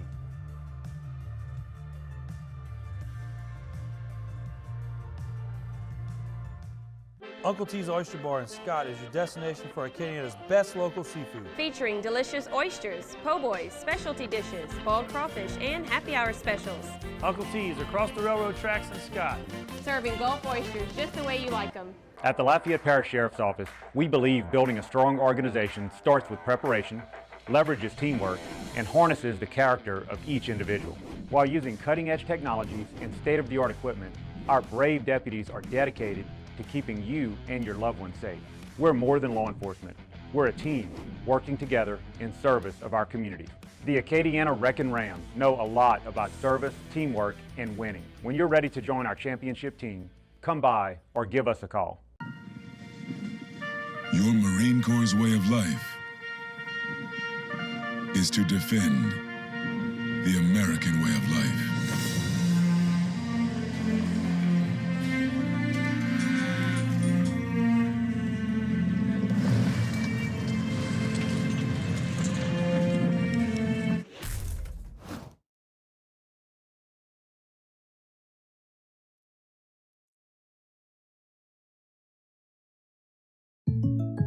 Having insurance isn't the same as having State Farm. It's like needing the certainty of this delivery. This team will make a push in January. Absolutely, they're still in it. But getting that delivery. What do you think, Johnny?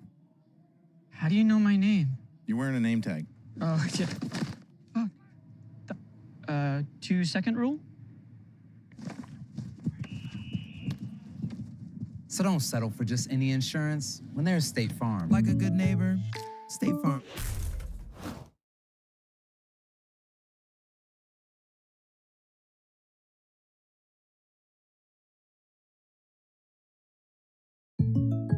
Having insurance isn't the same as having State Farm. It's like needing the certainty of this delivery. This team will make a push in January. Absolutely, they're still in it. But getting that delivery. What do you think, Johnny? How do you know my name? You're wearing a name tag.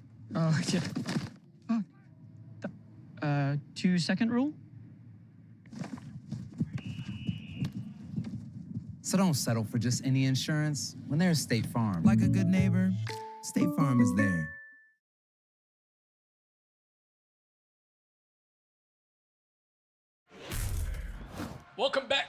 Welcome back to Bill Dotson Stadium to start the second half. Again, Acadiana is going to receive the second half kickoff. Carencro is known, though, for these tricky onside opportunities. We'll have to wait and see what Latham and his crew opts to do here. And it's going to be offsides. I mean, it's just silly. Oh, my God.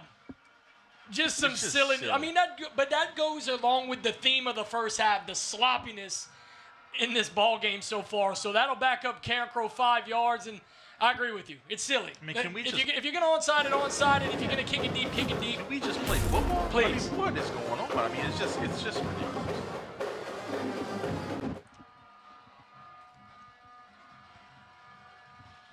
Again, your halftime score is 7-7. Your Wreckin Rams And the Carencro Golden Bears, they again fake the onside kick. I mean, it's just dumb. And they'll reset the special teams unit. Latham will be back to kick. And it's away. Squib kick, but it's going to be brought in at about the 20. Across the 30. Down just shy of the 40-yard line, so some good field position for the Veer Machine, and they'll have it 1st and 10. Well, wouldn't you like the offense to come out of halftime, hopefully have made some adjustments, march down the field, and take the lead? Acadiana hasn't had the lead in this game so far, tied 7-7 at halftime, and really the defense is the reason why you're in this game. So it's time for the offense to kind of take control. We talked about in the pregame which offense was going to control this game. I feel like Carencro kind of controlled it in the early part of the game. Acadiana took over, tied the game, but neither offense has really been able to get going. So it would be nice to see Acadiana on this drive get that offense rolling and find the end zone. Toss play. Gallion looking for the outside. Met at the line of scrimmage, but he keeps his feet moving. There's a flag on the play, and Nick, this might be a face mask. We'll have to wait and see. And I believe the referee, the far side referee, is looking at the white hat, and this should be a face mask against the Golden Bears. Well, Cole, you mentioned it earlier in the first half that if Acadiana can start running the ball outside, they might be able to have a little bit of success. And while Gallion didn't create an opportunity for him to gain a bunch of yards, going outside kind of threw Carencro off. The young man on the Carencro side kind of tugs the face mask, and Acadiana gets a 15-yard gain out of it. So on the very first play from scrimmage, you're already across the 50 from a penalty. And Carencro's had a really sloppy first half. Acadiana had a sloppy first half as well, but a lot of penalties on Carencro's side. We saw the trip up on the whatever the kind of kick they do there, and now a face mask has Acadiana across the 50 and in business. 1st and 10, ball at the 48. Handoff up the middle. I believe it's Kinnerson on the carry, keeping his feet moving. Give him a gain of about 3, and it's going to be 2nd and 7, ball at the 45. Yeah, I mean, this is where you want to be right here. You're in really good shape. You got across the 50. Acadiana's just going to run that offense and hopefully sustain these drives with these multiple first downs and do what you need to do. So I like so far this tone setting beginning to this second half as Acadiana in business here across the 50-yard line. Want to give a quick shout out to everybody watching us at Knox and Duso. Big D and don't mean Dallas. Duso. 2nd and 7. Handoff. Trying to find a lane, give them a gain of about 3, and Acadiana's going to be faced with a 3rd and 4. Yeah, I mean, this is what we want, right? The 3-3-4, 3-3-4. This is where you are. Now you're at a 3rd and manageable. It looks like you're on this part of the field where you're kind of in that no man's land. Maybe you go for it on 4th down, but hopefully you don't have to get to that point. Pick it up here on the 3rd down and sustain this drive.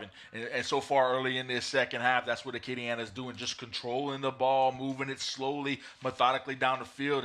And as long as you keep the ball out of Carencro's offense, they can't hurt you. 3rd and 4. Receiver to the far side. Snap. Handoff. Ooh. Blown up at the line of scrimmage. And once again, Carencro's interior defense has been a problem for the Veer Machine. Acadiana is going to be faced with a 4th and 4 and a decision to make right here on their side of the field. Man, what more can you say about Carencro's defense after what they did last week, giving up 700 yards and 70 points, stepping up into this football game and not letting Acadiana get much going? I think a lot of people across the state were looking at this game and looking what Acadiana can do on the field and be like, wow, if Southside can do that, what's Acadiana going to do? Carencro stepped up and really stifled anything that Acadiana is trying to do going forward on 4th there. 4th and 4. Snap, 3-step drop, swings it out. It's complete to Gallion, breaks a tackle, and he'll be brought down after about a gain of 10, and that'll move the sticks for the Veer Machine. Travis Gallion on the first reception of the night for that young man. Nice little play right there, just enough to get the first down, just enough to move the sticks, and Acadiana's got something going here. That play to Gallion's really worked in their favor. Got a couple of touchdowns off of that so far this year, but right there just gets enough for the first down, keeps those chains moving, and Acadiana really doing a good job on this opening drive of the second half. Let's reset. 1st and 10, ball at the 34. DeBetta talking to his running backs. Takes the snap, hands off. Trying to get outside, tackled behind the line of scrimmage. That was Cy Joseph on the carry. Haven't called his name a lot tonight, but he's going to lose 4 right there, and immediately Acadiana's behind the sticks. And an interesting decision right here for Acadiana. What are you going to do here on this 2nd and 14 play? I mean, obviously, I don't think you're going to try to pick it up all at once, but maybe you do. Maybe you take a shot, or maybe you try something a little bit different. Those inside runs haven't really got you a whole lot of success, so maybe you try to bounce it outside. Maybe you run the option. Do something to kind of get your guys in space, because once your guys are in space, they can make something happen. But those inside runs are really not doing the job tonight against this Carencro defense. 2nd and 14. Fakes the handoff. DeBetta rolls. He's going to throw across the field. Tayshawn Benjamin in and out of his hands. Would have been an easy first down hookup, but instead Acadiana's going to be faced with a 3rd and long. Just took his eyes right off the ball. I mean, he had it in his hands. He looked upfield to see where he was going to go with it, and the ball just falls right out of his hands. Great play call there from Acadiana. Great design. Colin with a great play fake. Everything worked out perfect. Found the receiver and just wasn't able to haul it in. I expect Acadiana, obviously, to go back to the air here. I would say, if you are running the ball well, you can maybe hand it off and cut the distance to give yourself a chance on 4th down. I don't see that here. Carencro has really played well against the run tonight. 3rd and long. 3-step drop. He's going to throw it one-on-one. It's a high ball to Gallion, but he leads him too wide and outside.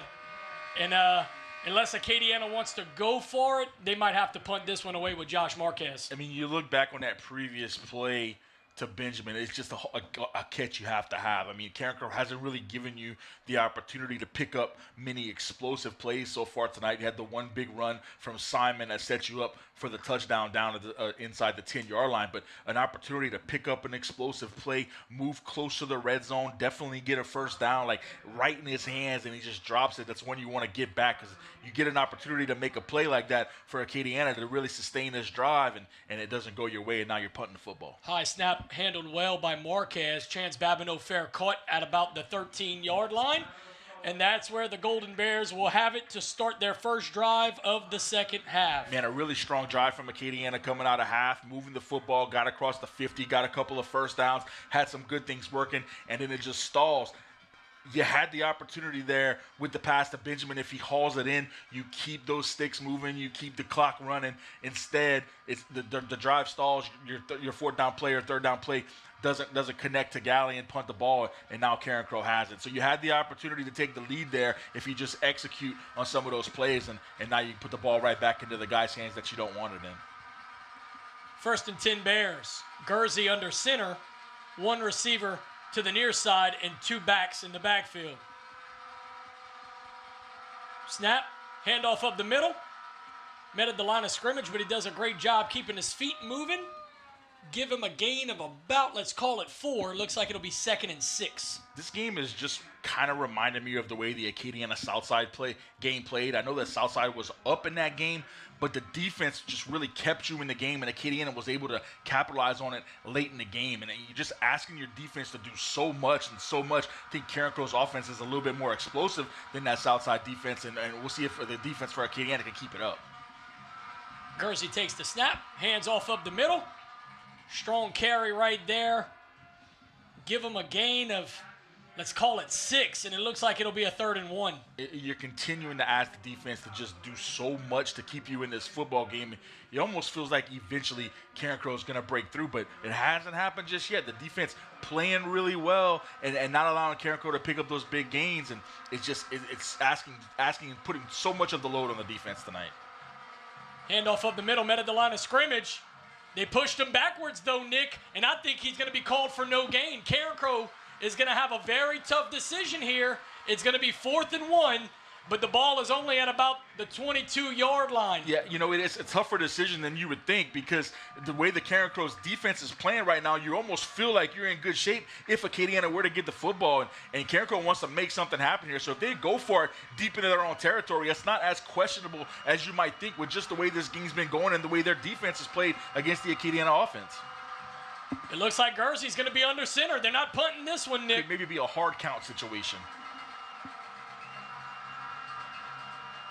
Nope, they're going for it. Ball up the middle.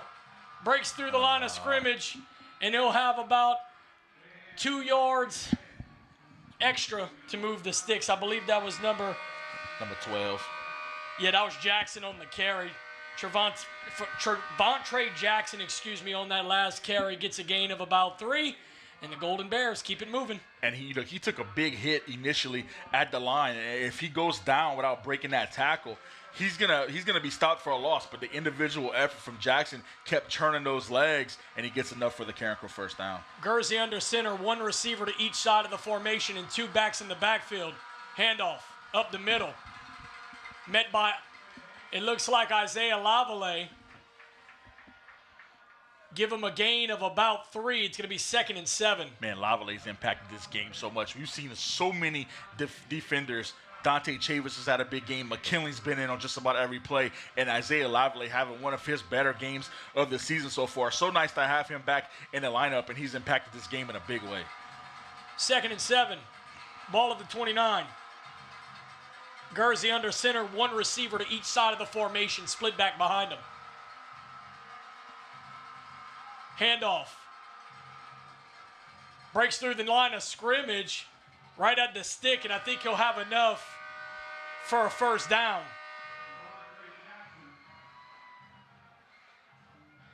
Was a little confusion, and it looked like it was blown up for a second at the mesh point, but a credit to Gursey for keeping his footing, handing it off to the running back, and the running back was able to break a tackle and get enough to move the sticks once again. But after the reset, it's going to be 1st and 10, ball at the 38-yard line. Gursey back under center. 1 receiver to each side of the formation. Chance Babineau, the near side receiver. Split back running backs behind Gursey. Snap, handoff up the middle, met at the line of scrimmage, blown up. I believe that's going to be no gain. It'll be 2nd and 10. Nice job by the defense there to stop him for a short gain. For a short game, but eventually they're going to hit you over the top. They're softening you up with the run game, even though they're not having much success with it on that play, but eventually it's going to set up for a pass. So you have to always keep your eye on Babineau, where he's at, who's on it right now. It looks like he's going to be one-on-one on the outside with the beta, but at some point they're going to go to him and find him, and you just hope you're in position to stop it. 2nd and 9. 2 receivers to the formation, packed in tight. Gursey under center. Fakes the handoff, rolls far side. He's got a wide open receiver. He's tackled at about the 45-yard line, so only give him a gain of about 6. And I believe it's going to be 3rd and let's call it 4. That was that same play that we saw in the first half where Jackson tripped right when he caught the ball and ended up with a no gain right there. He doesn't trip, and he picks up a nice game and set up a 3rd and manageable. Carencro going quick. 3rd and a long 3. Hard count is going to get him. Yeah, it got him. It got him.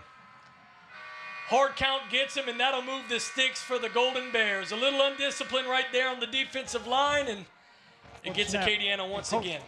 It's just been sloppy, Cole, and it's not just on the Acadiana side. It's on both sides. Both teams are playing sloppy football right now, and I think that's why you're looking at the scoreboard and you're seeing a 7-7. Not what anybody anticipated in this game, but both teams just not playing the way you would expect these teams to play in Week 10 of the regular season. It's just been so undisciplined, and a big penalty right there leads to a Carencro first down. 1st and 10, ball at the 50. Classic veer look, a receiver to each side and a split back running back room. Trap play, met at the line of scrimmage. I believe he's going to be called for no gain. I thought for a second they were going to mark him about a yard behind, but no gain, 2nd and 10. Those interior runs are not working for either team. Both defenses are standing tall on the inside run, and man, that's really advantage Carencro, because that's where Acadiana's bread is butter. Those inside runs are just so explosive for what Acadiana's doing, and right there, the inside run not really what Carencro's strong with. They're okay with the no gain. They're just using that to set up their big explosive pass plays, and eventually they're going to try to hit one over the top. 1 receiver to each side, packed in tight, split back running backs behind him. Gursey takes the snap, fakes the handoff. He's met behind the line of scrimmage, and he's sacked.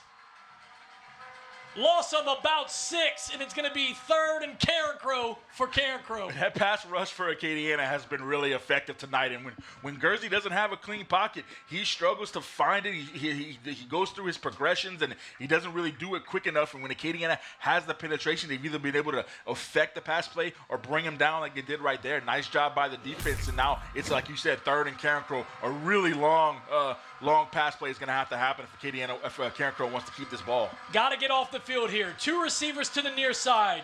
Babineau is the outside receiver. Gursey in the shotgun with a running back on his hip. 1 receiver to the far side. Snap, 3-step drop looking, throws it. He's going to swing it to his back, who drops it, and Acadiana gets off the field. I believe Carencro is going to opt to punt. It's just not ideal for where they are. I'd be surprised if Gursey's not kicking this one away, and here comes the punting unit. Yeah, another nice pass rush from Acadiana. They didn't get to it. Gursey had a little bit of time to pass the ball. They kind of over-pursued him, and Gursey stepped up and just made an inaccurate throw there. But the pass rush, again, kind of affects that play with the hurry, making Gursey not comfortable to make a throw. And when he's not comfortable, he's been inaccurate with the ball all night long. Colin DeBetta back to receive this one. He's going to get a chance. Bounces right to him at the 20. Trying to get to the near side. He has a corner, and he has blockers. He's across the 40, cuts inside, but they say he's going to step out at the 45-yard line, but not a problem. Some real good field position for the Veer machine. Nick, this is the drive that we have to get going. Yes, it's imperative. I mean, the play calling has been questionable. The execution of the plays have been questionable, and you're asking your defense to do so much against an explosive offense. Eventually, you're going to have to do your part and put points on the board, and we just haven't seen Acadiana find any kind of momentum on these drives to get going, any kind of sustaining drives, picking up a couple of first downs, executing on a play when you needed to, an explosive play to get you down in the end zone. Like, something has to happen on this drive because you're asking your defense to carry so much of the load. Eventually, they're going to wear down. They're going to get tired, and Carencro is going to catch it. The offense has to do something on this drive. Travis Gallion, the outside receiver on the far side. Snap, 3-step drop. They're going to throw it to him one-on-one, and he has a step. It's contact. Heavy contact by Chance Babineau, but no flags, and I guess I'll respect it. I'll let the kids play, and it's going to be 2nd and 10. I definitely expected to see a penalty there. You kind of want to let them play sometimes, but it was a lot of contact there from Babineau. Bumps him as we're watching the replay on our screen, and I mean, it's. Well, let's call it fairly. The better could have threw a little bit better ball. Could have let him, but yeah, underthrown. Gallion had to come back for it, and the contact was made. You get that call at all levels. I mean, when that happens, so I don't know what happened there. 2nd and 10. Handoff up the middle. Give him a gain of about 3. It's going to be 3rd and 7, and that inside run has just not worked tonight for the Rams. And they keep going back to it. Like, they're not – it's just – it's a lack of adjustment to what the game is giving you. We're seeing it up here. You know they've got to be seeing it down there, and they're just not adjusting. The outside run, we don't know if it's going to work because they're just not going to it. The inside run's not working. So I'm not saying to abandon it completely, but you got to kind of mix it up, and the play calling has just really been questionable tonight. 1 receiver in the formation near side. DeBetta takes the snap. He's going to keep it himself. Dives inside. He keeps it. He tucks inside. What a run. He still keeps his feet. He's across the 30. He's across the 20, and he'll be tackled at about the 20-yard line. Colin DeBetta calls his own number, went outside, came back inside, came all the way back to the near sideline, and that's a big gain for the Wreckin' Rams. Give them a gain of about 30, and they're in the red zone. And that's a play that we haven't seen tonight. Like, that's a wrinkle in the offense that we haven't seen. Let DeBetta get the ball in space. Let him try to make something happen. And right there, like you said, the play started with an outside run. He gets outside the tackles, cuts it back inside, and gets a nice gain. When Colin DeBetta has the ball in his hand, good things usually happen. And so you have to be able to kind of mix it up. Those inside runs were not working. It's been kind of a stagnant offense so far tonight. But when you get DeBetta get outside, he can kind of make something happen, and that's what happens there for Well, Acadiana. Nick, let me just say this. As fast as we've gotten to week 10 in this season, that's as fast as we got to the 4th quarter.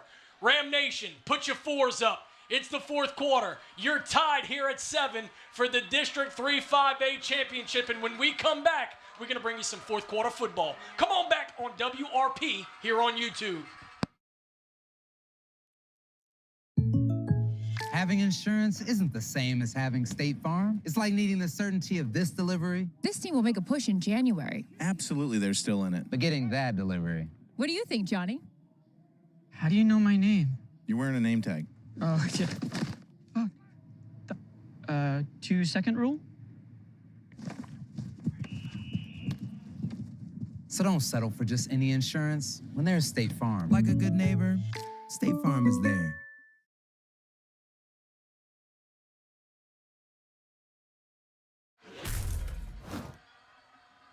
Ladies and gentlemen, welcome back to Bill Dotson Stadium, and you could have not have drawn it up any better than what you're seeing right now. Acadiana and Carencro tied at 7 to start the fourth quarter with a district championship on the line.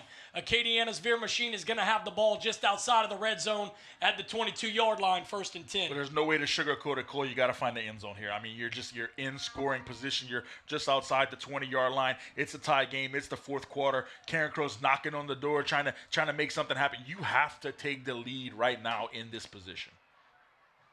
Handoff up the middle. That's what look at this, Nick, pushing the pile. Give them a gain of 8 on an inside run, and finally we get a little push on an inside veer run. But again, I think that's set up by the previous play. It's set up by the outside run where the better goes outside, and now Carencro softens up that interior, and it allows you to do that. But when you were just pounding it inside over and over and over and it wasn't working, you had to change it up. The play to the better changes it up, and now you had some success inside. 2nd and 2. Snap. Handoff. Trap play. Met at the line of scrimmage. I believe he may have only gotten a yard, so Acadiana's going to be faced with a 3rd and 1.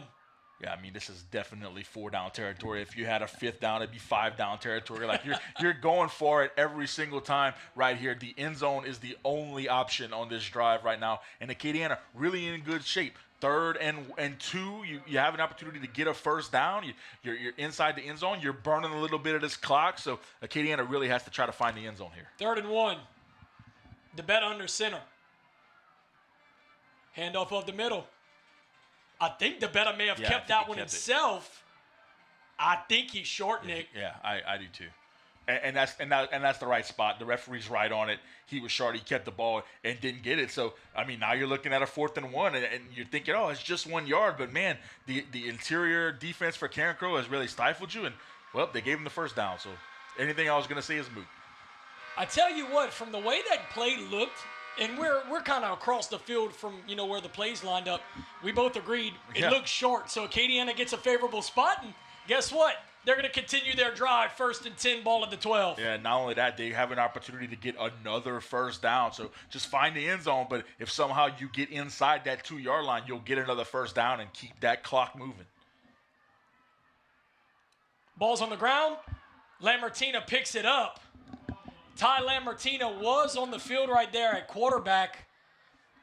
Luckily, he was able to – let's just cut through it all. I have seen way too many fumbles at the goal line inside the 10 this year, and it's week 10, Nick. I mean, we talked about it with Doug after the game last week. Something's got to get cleaned up when we get close to the end zone. And they're just getting so fortunate with it. I mean, that's why it doesn't seem like it's as big a deal as it actually is. But they're getting fortunate. They're hopping on top of it. But, man, when the ball hits the turf that many times, bad things are probably going to happen. It's just not cleaned up yet. Ty Lambertina under center now. Handoff. Outside sweep. No gain. And Acadiana's going to be faced with a 3rd and 10. Been some really questionable play calls tonight. I mean, there's a lot you can do offensively down here in this position where you're knocking on the end zone, and right now he's not having a good play calling game, and you're putting the ball in the turf, and it hasn't gone smoothly since the outside run of the better. Timeout down on the field for an injury, and we'll take a quick timeout as well. Come on back for some more WRP here on YouTube. At Southern Classic Chicken, we take pride in serving the freshest, seasoned, and marinated hand-breaded fried chicken. It's so good, it's wrong. Add in tasty sides like our zesty Cajun seasoned fries, savory red beans and rice, or sweet corn grits. Drive through today and pick up a family box or one of our classic combos and enjoy a true Southern classic. Oh, and don't forget the pepper.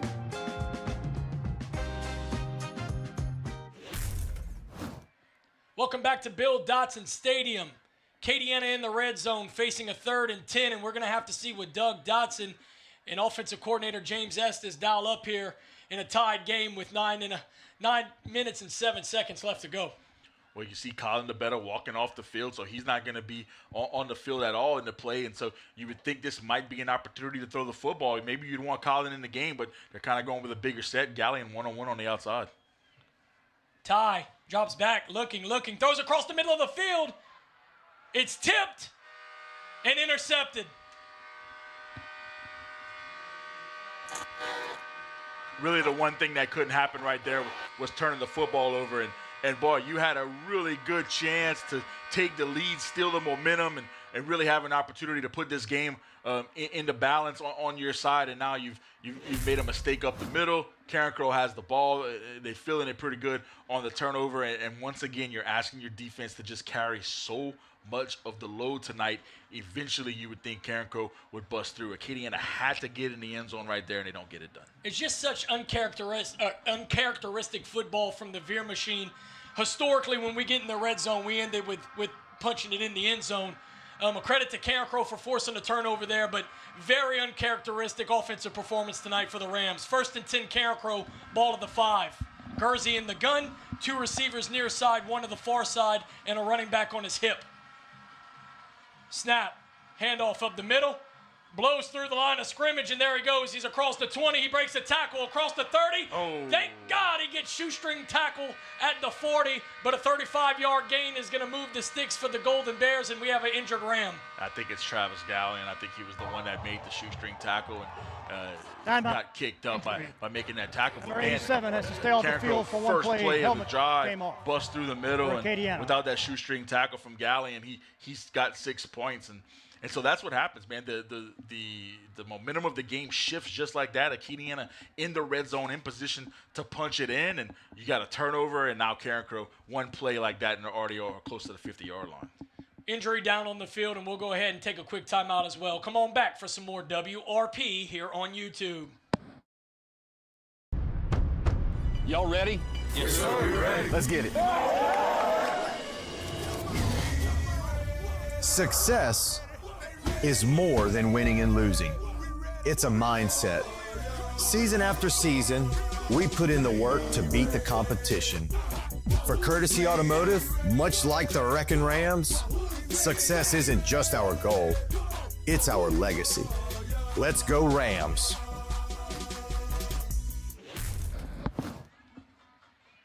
Welcome back to Bill Dotson Stadium. Let's reset here. Carencro has the ball with 8:38 left to play. 1st and 10 at the 41-yard line. 3 receivers near side. Gursey in the gun with a running back.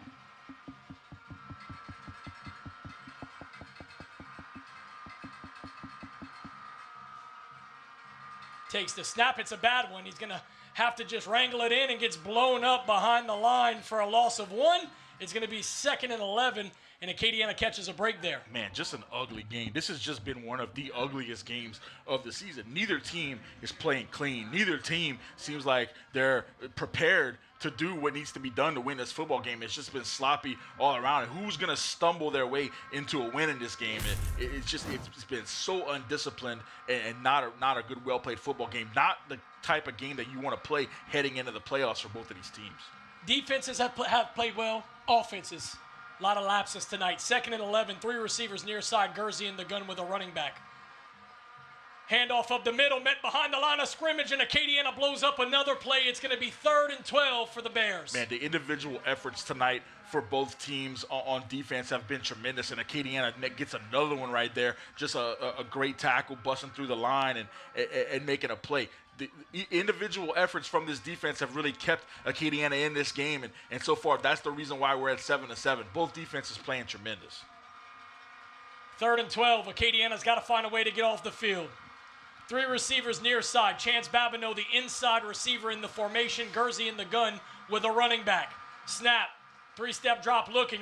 He's being chased. He's trying to get outside. He's going to tuck it, and he's going to be forced out of bounds. It's going to be 4th and about 7. If he doesn't have a clean pocket, he's not successful. It's just that's what it's going on. Acadiana forces him outside of the pocket. He runs. He picks up a gain. Nice play by him to pick up that game. But he wants to be comfortable in that pocket where he can survey the field and go through his reads. He doesn't go through them very quickly. He gets inaccurate whenever he makes a pass when he's hurried. But if you give him that time where he can survey the field, he's going to make you pay for it. Acadiana has done a really good job of hurrying him outside, and now you get that 4th and long play right here. 10 seconds on the play clock, and it looks like Guernsey's waiting for an offensive lineman to get in the formation. 5 seconds, 4 seconds. I don't know if they're going to get this one off, Nick. It's a low snap. Flags on the play, delay a game. He didn't get it off. And again, the offenses are just not hitting on all cylinders on both sides. I mean, it's just a really undisciplined, nasty game. You got an offensive lineman coming onto the field with 8 seconds to go on the play clock. Just not really good. Somebody's going to win this football game, but it's not going to be because they played a good game. It's been really sloppy on both sides. Looks like Guernsey's going to take a couple of steps back and attempt a pooch punt like he's done. It's a very low one. Bounces at the 20, and it's picked up. Good wherewithal by Colin DeBetta to scoop up that punt, because I'm going to be honest with you, there's a chance it may have hit one of the upmen for the Rams. Good job by Colin to recognize that, but I believe there's a cramp on the far sideline, and that might be Colin himself. But the Veer machine, nonetheless, is going to take over 1st and 10, ball at the 41-yard line. The Acadiana coaches are saying that the ball was tipped. The punt was tipped. So in that case, if it was tipped, then there would be no, if it touched the outman there, it wouldn't have counted as a muff or a fumble. But nonetheless, it's a questionable decision by Carencro. It's the second time they've done it where, best case scenario, you're giving Acadiana really good field position. And I know you don't want to kick to Colin, who's back there and could get explosive and maybe make something happen. But man, you just got to kick the ball and try to flip the field as best you can. I mean, Colin's probably going to return it to where you are here. In best case scenario, maybe you get a roll and you can get him down into the 20, but it's not it just hasn't been real clean on either side. And here we are with Acadiana with another opportunity to do something offensively and get you ahead in this game. And so far, the play calling just hasn't been there. The Carencro defense has your number here, and Acadiana still with another chance to take the lead and get ahead in this football game. Ty Lambertina, the quarterback. Snap, handoff, flags on the play. That's really been the theme of the night. I mean, flags on the play by both of these offenses where it's just, oh, man, it's so frustrating. It's ugly. So ugly and frustrating and undisciplined and just very uncharacteristic of where you want your football team to be in Week 10 playing for a district championship. Both teams just really look unprepared for this game. 1st and 15. Ball at the 36. Ty Lambertina, the quarterback. 6:40 left to go in this ball game. Snap, handoff up the middle. Met at the line of scrimmage, keeps his feet moving for a gain of, let's call it 4. Gets a little bit of it back. It's going to be 2nd and 11. I mean, we got to call it like it is, Cole. That's just not it. I mean, on a 1st and 15. That's not a play that's been working for you all night. And you picked up 4 yards, but now you're at a 2nd and 11. Like you're not really setting yourself up for success here. You got to try to make something happen. You got to change it up. These plays have been vanilla. They've been snuffed out by the Carencro defense. You're not having any success with them offensively, and you're going back to the well with the same stuff that hasn't worked all night long. 2nd and 11, ball at the 40. Lambertina under center, takes the snap. Keeps it himself, tucks inside, breaks the tackle. He's tackled at about the 50-yard line. We'll have to see where they spot him. It'll be a yard short, but Ty Lambertina calls his own number, and it's going to be 3rd and 1. The exact same situation that happened on the previous drive where DeBetta did the same thing. Like, you have to call different plays. Like, these inside runs have just not worked. The outside runs are setting you up to maybe soften up that defense and get the inside run. That's what happened on the previous drive. So, when you give your quarterback a chance, that's a playmaker. Ty's a playmaker. Colin's a playmaker. Put the ball in their hands. Let them do something right there. They bust it outside for a big gain. Don't get cute right here. Line up. Get the first down. 3rd and 1, ball of the 50. Lambertina under center. Takes the snap, handoff up the middle, and it'll be enough for an Acadiana first down. 5 minutes left to go in this ball game. Acadiana moves the sticks, and man, if Acadiana can find a way to get points on the board, I mean, it'll go a long, long way. I mean, something's got to happen. Yeah, and you're looking at it, and I've been kind of hinting at it all game long. Very reminiscent of the Southside game at the end where you just had the ball. You had 8 minutes on the clock. You just burned it and got it and didn't let Carencro get the ball. I think that's what Acadiana wants to do here. Just burn that clock. Don't let Carencro get the ball again. Handoff. Cuts inside. Good run right here. Give them a gain of about 10, and I believe it'll be enough for another Acadiana first down. There's no reason to get cute here. You just want to run your offense and do what you need to do to get the ball down to the end zone and with as little time left as possible. It's the exact same situation you find yourself in with Southside, except you were trailing in that game, so you needed it. This is a little bit less pressure, but as high a pressure moment as in that game where if you can burn that clock and score with no time remaining, you're going to win the football game. There's a timeout down on the field. There's some confusion with the sticks. I believe they had to pause to let the sticks reset, but it will be 1st and 10. While we have a timeout, no, they're going to go ahead and keep it here, Nick. They're calling for the teams to get back on the field. So I was going to throw it to a commercial break, but we'll go ahead, keep it here. After the reset, it's going to be 1st and 10 Rams, ball at the 38-yard line. I think we've seen Kevin Knockhand's face enough times tonight. He didn't need to get another chance to yell, do so onto the screen. We can keep it here. 4 minutes left to go in this ball game. Acadiana with the ball, 1st and 10. Handoff up the middle. Simon on the carry. Give him a gain of about 3, and that's going to be a personal foul. Personal foul against the Golden Bears, and this will be another Acadiana first down. Shooting yourself in the foot. I mean, it's working out for Acadiana on this, but man, just a nasty game. Very undisciplined, and watching what's going to happen and throwing them down. I mean, it looks like an effort play, kind of. I'm gonna be honest with you, Nick. I'm not gonna say it's a ticky-tack call, but I've seen later. Sure. I've seen later things happen tonight that weren't called. I mean, like you mentioned, it was an effort play. It's just a defensive lineman trying to get a guy on the ground. I agree.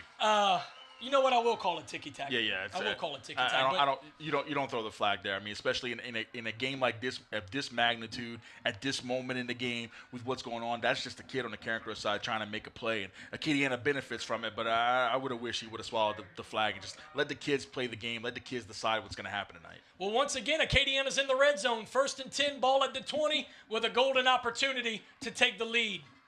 Travis Gallion's going to be the far side receiver. Ty Lambertina under center. Snap.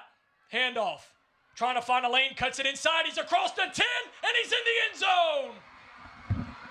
Deion Simon with a late touchdown. And just like that, Acadiana's going to take the lead 13-7, pending the extra point. And that is what we've been waiting for all half, Lauren. Yeah, it's been a struggle to find offensive yards. It's been a struggle to bust through what Carencro's defense was showing you, and really Simon has really had the success tonight, the big play that set you up for the score in the first half, and right there he busted through for a 20-yard gain and a touchdown. So Acadiana going to find their first lead of the game.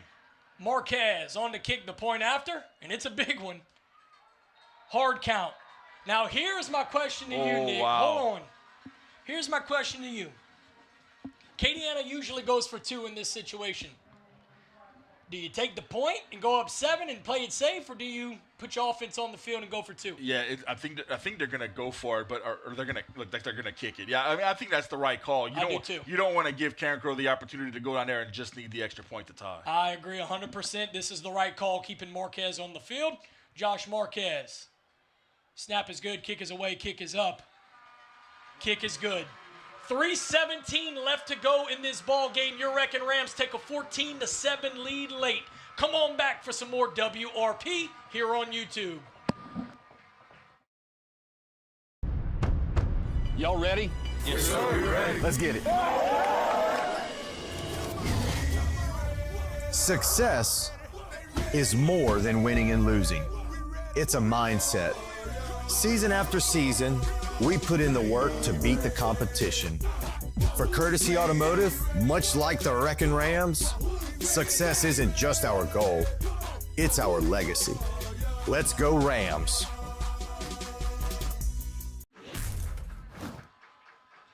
Welcome back to Bill Dotson Stadium. 3:17 left to go in this ball game, and your Wreckin' Rams just took a 14-7 lead against their biggest rival, the Golden Bears. Acadiana's Terrible Turks is going to have to hang on just one more time, but first we're going to have to see how Josh Marquez in this special team unit wants to play it, because Brandon Duffy is back there, and he's an electric playmaker for Carencro. They're going to kick it to him, and my Lord, he booted this one deep into the end zone. Josh Marquez with a little bit of an adrenaline boost. He points to Doug Dotson on the sideline, and man, what a job right there, catching Carencro off guard. It's going to be 1st and 10 for the Bears. Ball at the 20. Well, how about Josh Marquez really affecting this game in the punt game and the kickoff game there, not allowing Duffy to have a chance. And Cole, we talked about how much the defense has played, how well they've played so much, how much they've kept them into this football game. You need one more try, one more chance. The ball is in the hands of Gervey. He's had a struggle tonight. He hasn't had his best game. They haven't really hit those explosive plays. You're asking the defense to come up big one more time. We'll see if they can do it. 1st and 10. Gursey's going to get under center. False start, Carencro. I believe DeRace James Jr., who was lined up as a tight end on the left side of the formation, jumped. And that's going to back the Bears up 5. Reset. It's going to be 1st and 15. Ball at the 15. Boy, these penalties have really cut into what Carencro is trying to do on the offensive side of the ball. It just sets the tone for what's going on defensively, and Acadiana just able to pin their ears back and really know what's coming. Can't allow an explosive here. 1st and 15, 3 receivers near side. Gursey going to hand it off up the middle. Strong run. Give him a gain of 10. And just like that, silences the crowd. It's going to be 2nd and 5. Yeah, good point about silencing the crowd, because it was getting pretty loud. They were into it. They had just kind of affected the penalty there, and Gervey already lined up to get the ball. Carencro going quick here.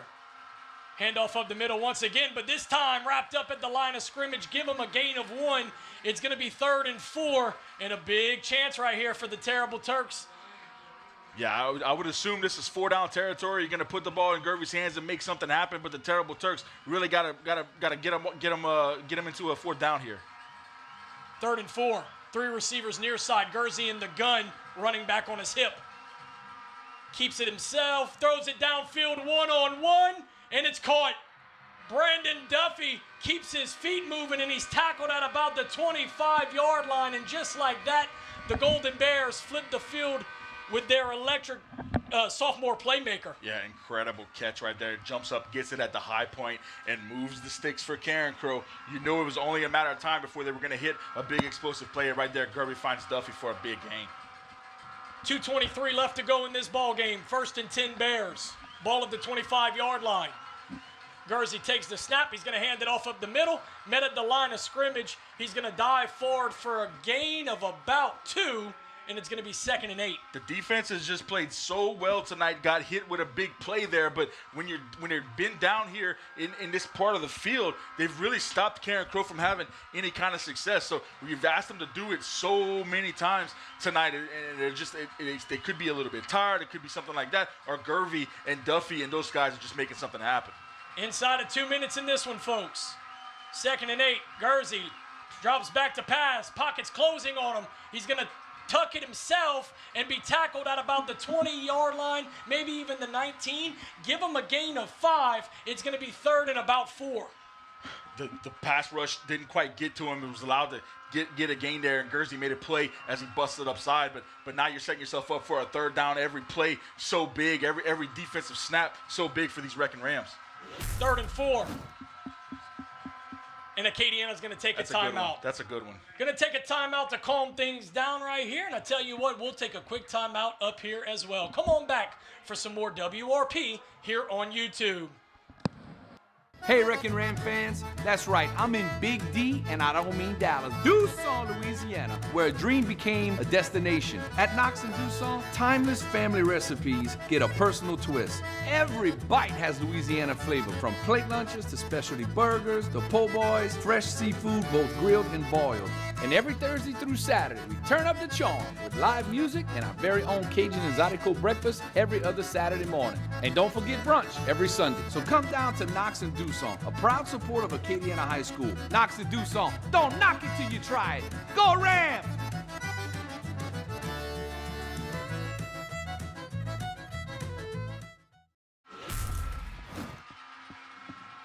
Welcome back to Bill Dotson Stadium. 1:21 left to go in this ball game. Your Wreckin' Rams lead this one 14-7, but Carencro with a 3rd and 4 opportunity at the 19-yard line to gain the 15. Gursey in the shotgun, 2 receivers far side, 1 to the near side, and a running back on his hip. Takes the snap. Handoff. No, he's going to keep it himself. Dives forward, and will have enough for a 1st down. I'll tell you what, Carencro's run the football a little more than I thought they would on this drive, and it's a credit to them because they're having a lot of success with it. So they found a few plays that work in the running game, and Gursey right there tucks it and gains enough for the 1st down. 1st and 10, ball at the 11. 2 receivers far side, 1 near side. Gursey in the gun with the running back. Running back goes in motion. Looking across the middle of the field, it's caught, touchdown. Well-designed play right there, and he finds Kendrick Bernard, the senior, and Carencro is an extra point away from tying the game, but me and you kind of talked about it at the break, Nick. If they were to score, do you go for 2? Or Gursey's holding up the 2, and it looks like he's staying on the field. I know he's the kicker as well, but now Latham, the starting kicker, is the far side receiver. If they're going to go for 2, I'd be surprised if they do it with the kicker on the field.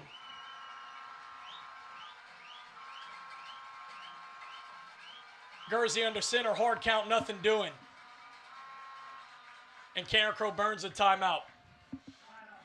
Carencro's going to take a timeout, and maybe they consider going for 2. We'll go ahead and keep it here, Nick. What a ball game. I mean, a lot of sloppiness on the offensive side for both teams, but the defense for both sides has really done a phenomenal job tonight. Yeah, the defenses have played well. You can only ask them to do so much before something's going to happen offensively. I think on these final 2 drives, both offenses figured some things out. Acadiana was able to find the end zone. Carencro responds with another touchdown. I think it's, especially with Carencro's offense, it's been so explosive this year. It's really surprising that you've been able to hold them to only 13 points so far. You thought they would have been able to figure some things out, but that's a credit to the Acadiana defense. They've really played a really strong game, and it looks like Carencro is going to get an opportunity to kick it here to tie it up, and you'll see what Acadiana can do with a little under the minute to play in this game. Cannot fall for any kind of hard count right here and give them half the distance. Latham on the kick. Gursey on the hold. Snap is low. Kick is up. Kick is good. And with under a minute left, we got a tie ball game, folks, for the district championship. We're going to take a break, and when we come back, we'll bring you the end of this regulation on WRP.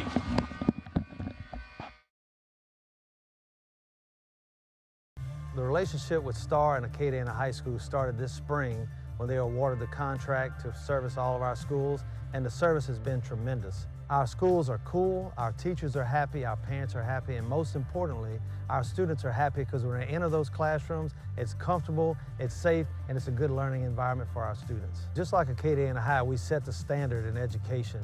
Star sets the standard on service. Star is all about service. That's what we wanted, that's what we needed. We needed the proper service maintenance program. That is what Star does. That is the basis of their business. Welcome back to Bill Dotson Stadium. 54 seconds left to go in this ball game, and you just saw Carencro tie it up at 14. Really curious to see what they do here, Nick. And I kind of thought they would have to kick it deep with 54 seconds left, because if you onside it and Acadiana gets it, that gives them a chance to get in field goal range. We saw Colin DeBetta break one last week. Let's see it. Latham gonna squib it. Picked up in a favorable position at the 35. across the 40, cuts inside, he's at the 50, and he's going to be brought down at the 45-yard line with 46 seconds left to go in this game. Nick, I'm just going to say it. If you can find a way to get about 20 yards, Josh Marquez has the leg to win this game. And we've seen Josh affect this game in so many ways. How fitting would it be for him to get the opportunity here late in the game to send Acadiana to a district championship? I'll tell you what, offensive yards, offensive moving the football has been a struggle for Acadiana. They found a few things that worked on that last drive. They're starting this drive at the 45-yard line with 46 seconds to go. If Acadiana can find a couple big plays, I think you got to take a chance and kick it. Stoppage down on the field. Illegal substitution against Carencro? I believe it will be, Nick. Before the drive even starts, illegal substitution against Carencro. I'm telling you, Nick, you only need about 20 yards to make this a makeable opportunity for Marquez, who has a ginormous leg.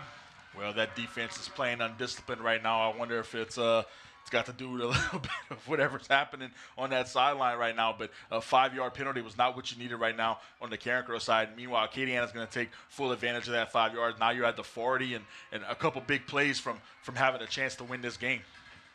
Lambertina under center. 2 receivers far side, stacked. Flag on the play.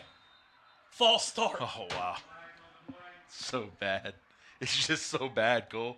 Like, it's happened so many times on both sides of the ball. I would love to know. Getting these 5-yard penalties. I would love to know combined how many pre-snap penalties there were between these two offenses. And listen, there's a lot on the line, and these are young kids. But, man, again, this is week 10 for the district championship. And this is just not a good showing by either one of these offenses. Yeah, I mean, these are two teams that want to be playing for potential state championships. And the way they're playing tonight, I don't think either team is prepared to make that run. Swings it out to DeBetta. And he's got a lane. He's across the 40. He's out of bounds at about the 35. And I believe he'll have enough for a Wreckin Ram first down. Stop the clock with 40 seconds. Extremely smart play from DeBetta to find the sideline. He found the sticks, got past it, stepped out of bounds to stop the clock. And that's exactly what you needed on that first down play. Move the sticks, keep the drive going, and put yourself in position to do something right here. Maybe another big play, maybe a play or two like that, and you'll be in position to get Josh out there and try something. If the scoreboard, is accurate, Acadiana does, I believe, have 2 timeouts. So you have some things you can do here. You have some time to play with. Takes the snap. Lambertina going to roll out, going to have to pull up, throws it deep downfield, but it's in the triple coverage, and it's caught. Oh! Colin DeBetta! Colin DeBetta makes the catch, and the Wreckin Rams take the lead. Threw it into triple coverage, and somehow Colin DeBetta comes up with it in the end zone. What a throw from La Martina. It looked like the Carencro defender was going to come up with it. It goes right over his fingertips, and DeBetta hauls it in for an Acadiana touchdown. What more can you say about Colin DeBetta? Colin DeBetta, last week's Raising Cane's Player of the Week, had a kick return touchdown, had a passing touchdown, had a receiving touchdown, had 2 interceptions, and in this ball game may have just sealed the deal tonight for a district championship. Cole, with 54 seconds left in the game, they get the ball and they go all the way down and score a touchdown, aided by several penalties from Carencro, a questionable kick that puts you in really good field position, and Acadiana does the job. What a throw from Tyler Martina. Boy, it sure looked like to me that Carencro defender was going to get his fingers on it. It goes right over him into DeBetta's hands for a game go-ahead touchdown. Man, when the ball was in the air, we said it. Triple coverage. Yeah. Marquez's kick is up. Marquez's kick is good. With 32 seconds left to go in this game, Acadiana takes a 21-14 lead. We're going to take our last time out of the night, and when we come back, we'll bring you the finale of this one. WRP here on YouTube. At the Lafayette Parish Sheriff's Office, we believe building a strong organization starts with preparation, leverages teamwork, and harnesses the character of each individual. While using cutting-edge technologies and state-of-the-art equipment, our brave deputies are dedicated to keeping you and your loved ones safe. We're more than law enforcement. We're a team working together in service of our community. The Acadiana Wreckin Rams know a lot about service, teamwork, and winning. When you're ready to join our championship team, come by or give us. Welcome back to Bill Dotson Stadium. You just saw Colin DeBetta single-handedly take this game over with one of the clutchest touchdown receptions I've ever seen in a Wreckin' Ram uniform. 21-14, your Rams lead with 32 seconds left to go in this ball game. Josh Marquez will have to kick this one from the 25-yard line. There was a penalty after the touchdown for a celebration, I believe.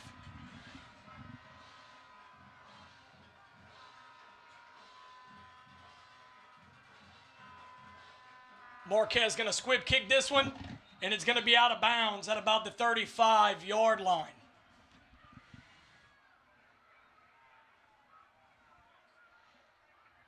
Is that what the flag's for? Well, there is a flag on the far side. No, they're going to re-kick. Yeah, it must have been offsides or something. So maybe Acadiana catches a break there. But now Josh Marquez is going to have to kick from the 20. And, Nick, let's call it what it is. Carencro has an explosive offense. They have 32 seconds left in this game and 2 timeouts. At least that's what the scoreboard is showing. I'm not counting out Carson Gursey and Chance Babineau, 2 of the most electric players in this entire area, really in this entire state. And we've seen Brandon Duffy make plays. We've seen Kendrick Bernard make plays. I mean, Carencro has playmakers all over the field. This 32 seconds seems like an eternity. Marquez having a kick from the 20. The electric Brandon Duffy back there. Gursey going to kick it to him. Excuse me. Over his head. Marquez going to kick it to him, but he brings it in at the 10. Kick. Duffy at the 20, looking for a lane. He's found one, but they're going to tackle him at the 40. Josh Marquez kicked that ball from his 20-yard line to the opposing 10. What a boot by that young man.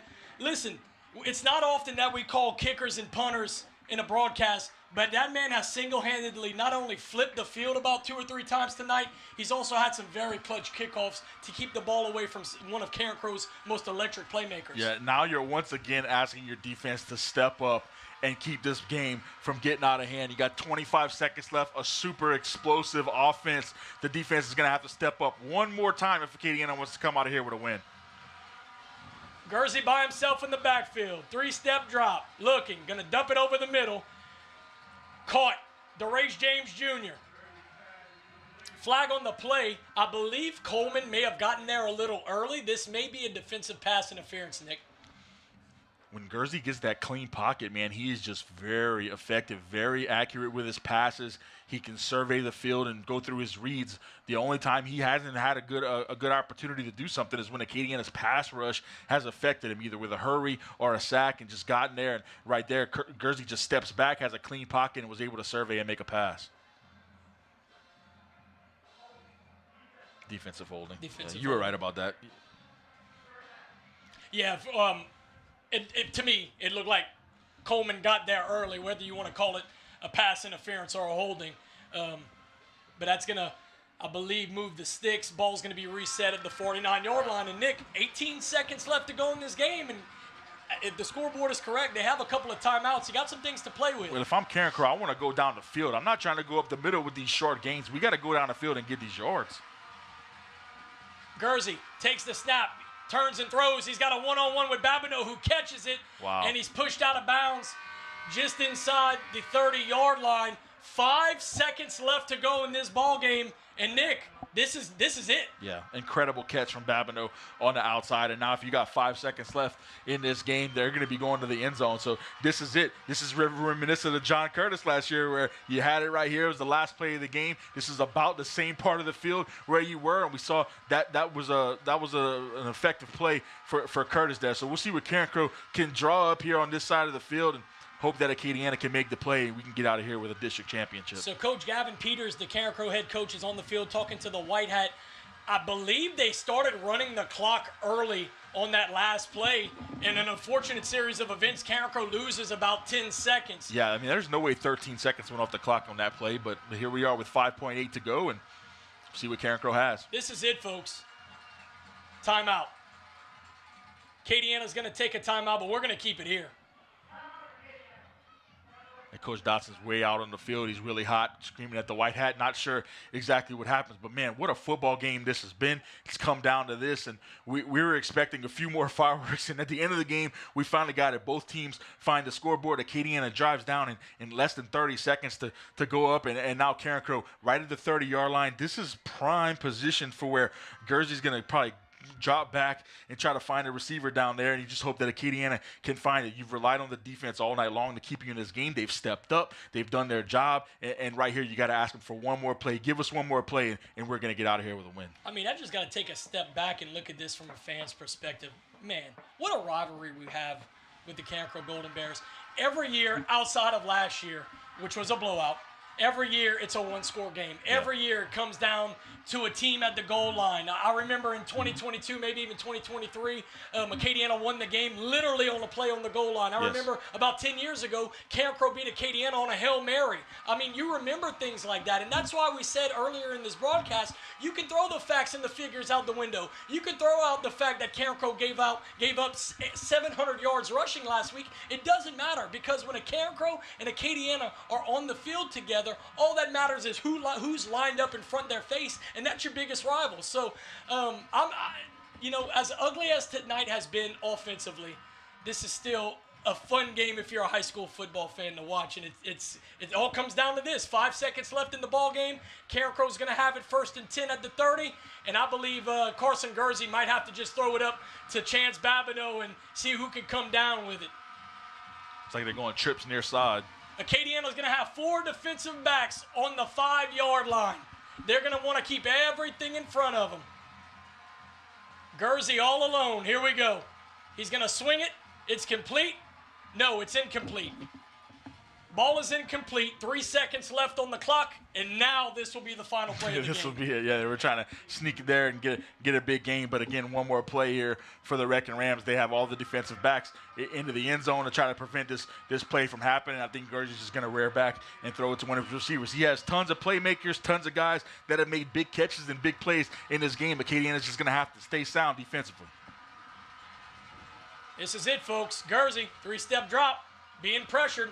Rolls outside, ball's on the ground, and that's it. Your Acadiana Wreckin Rams are the 2025 undisputed kings of District 3-5A. And a fitting into this game with Darius McKinley getting the tackle, getting the sack, getting the fumble, and closing out this game. Guernsey has been effective when the pass rush wasn't there. McKinley gets to him with a 3-man rush, able to make the sack, and Acadiana gets out with a win. What a game. A little chippiness down on the field, but I tell you what, it was an exciting one. Much closer than what we originally thought, Nick. I mean, me and you talked about it before the game. We were expecting this score to be in the 40s, 30s. You know, we were thinking it was going to be up there. That was not the case. Halftime score 7-7. And that is total flip of script from what I originally thought. Carencro has one of the most electric offenses in this entire state, one of the most explosive offenses in this entire state. Like I said earlier in the pregame show, 4 times this season they've scored 63 plus, and Acadiana was able to hold them tonight to 14. One thing I'll say about this particular 2025 Wreckin Ram team, man, they are so strong defensively, especially the man that sealed the win right there, Darius McKinley, well on his way to LSU, and what a talent that they got going to Baton Rouge. I mean, he affected the game all night long, had several sacks, several hurries, was in the backfield all night. And we talked to him kind of jokingly last week, like, hey, do you decide, or am I going to take over these games? Am I going to stop whatever's going on from happening? And he's like, yeah, I do. Like, I'm really out there trying to make plays, individual effort, and he really had it. Let's talk about a lot of the defense tonight. Dante Chavis had a couple of big plays. What a night from Isaiah Lavallee. He was tremendous, had several big tackles, several big plays on defense, and really impacted this game. And you can't say enough about this Wreckin Ram defense. They were tremendous all night long. You asked them over and over and over to step up when the offense wasn't able to get going, and the Acadiana defense kept you in the game and did just enough for you to win this game. And in the final drive from the Acadiana offense, the getting the ball about the 45-yard line and just having enough offense to get down there. What a throw from Tyler Martina, a catch from Colin DeBetta, just doing exactly what needed to be done to win the football game, and Acadiana gets out of here with a district championship. Cole, we were talking about it all night, how intense this game was, how it just felt like the fourth quarter all night long. Every play was so big. Every moment was so big. And the offenses struggled to move the ball. At the end, they had some explosive plays. The defense played tremendously. And Acadiana gets out with an undefeated district championship, something that I don't think very many people could have predicted the way this season started. But here it is in Coach Doug Dotson's first season, walking out of the Bill Dotson Stadium with a district championship. It could not be more stated, Nick. Doug Dotson in his first year as Acadiana head coach gets an undisputed District 3-5A title on the stadium named after his dad, Bill Dotson Stadium. What a beautiful 360 moment for Coach Doug Dotson and his staff. But listen, I want to tip my cap to Carencro. They gave Acadiana all they can handle and more. Defensively, I was so impressed, and I said it multiple times throughout the broadcast, with Carencro's front seven, really with their whole defense. They held Acadiana and really challenged Acadiana in every single way. I mean, I'll call it what it is, Nick. A late touchdown pass in triple coverage that Colin DeBetta was able to just make a play on. You can almost call it like a Hail Mary type play. We were just trying to do something, to get in the end zone some kind of way. Outside of that one play, I thought Carencro played phenomenally tonight and completely turned the page against what they did against Southside. A lot of people talked about it. You know, Acadiana's veer machine. I mean, if Carencro gave up 700 yards rushing to Southside, what is Acadiana going to be able to do against them? It doesn't matter. It's Carencro, it's Acadiana, and it came down to the final play of this game for the district championship. Again, we want to go ahead and thank everybody for tuning in to Wreckin' Ram Productions tonight. Whether you're a Carencro fan, an Acadiana fan, watching anywhere around the country, you are what makes this broadcast possible each and every week. But real quick, I want to go ahead and give some love to our WRP student crew. These are the students that do the camera work, the commercial work, and really any of the dirty work behind the scenes. Led by Madison Barb, Laney Mitchell, Jeffrey Box, Dante Lipshaw, Malachi Mouton, Saria Davis, Myri Scott, Mamdou Kahaye, Brian Landor, Deontay Lamel, and Shelby Castile. Our audio producer, Mr. Denny Edwards, and our video producer, Mr. Bradley Gaho. As always, my name is Cole Gilbo, your play-by-play man. On the side of me, my good friend and broadcast partner, Nick Fontenot. And I want to show some love to our sideline reporter, Miss Alex Abear, who is not able to be here tonight. She is at the Dry Creek Hunting Club, enjoying her time with her family at the camp. But guys, stay tuned over the weekend. Acadiana is going to be announced in the rankings about where their seed will be. We expect them to have a first-round home game here at Bill Dotson Stadium next Friday night. But the opponent, of course, is TBD. Anyway, it was a what you got, Nick? Well, and look, I mean, we'd be remiss if we went off the air tonight and not talk about the playoffs, right? I mean, the playoffs are coming. We hear about this every season. Playoff time, our time. Now, is this one of Acadiana's strongest teams? Obviously not. Like, they've had some struggles. They haven't played well. They didn't play well tonight. The offense struggled, right? It hasn't been the cleanest season. But if playoff time, our time, is a real thing, if that's a moniker that you hear on the field, that you know those boys down there on the field are saying right now, anything can happen. They're in the tournament. They're going to have an opportunity to do something. And so don't waver on your support just because this is not one of their strongest teams. They're in that tournament. They got to rattle off a couple of wins and anything can happen. And I think that they're not playing the best. They're not playing how you would want to play as you go into the playoffs, but you're still going to have an opportunity to do it. And so far, since those first 3 weeks, they've won every game. They've done what they need to do to win those games. So once they get to the playoffs, obviously they're going to be playing tougher competition. But playoff time, our time, has to matter right now. And then no matter what is going on this season, it's the playoffs, and they're going to step it up here. So I would expect them to play a little bit better next year, a little bit more intense than what happened tonight, and see what can happen once you go down that road. No, I'm glad that you stopped me and brought it up. But the good news is that we will be doing it, we expect, from Bill Dotson Stadium next Friday night. Well, again, I do want to thank everybody for tuning in tonight. It has been a really great broadcast. The numbers proved that with all the viewership that we've had. Of course, we knew a lot of people were going to tune in for an exciting district championship, and it definitely lived up to the billing. But listen, guys, we want to wish all of you a very happy weekend. Go spend it with your family and friends. Go watch some football, but always remember one thing: once a Ram, always a Ram. Have a good night, everybody. That's them Rams.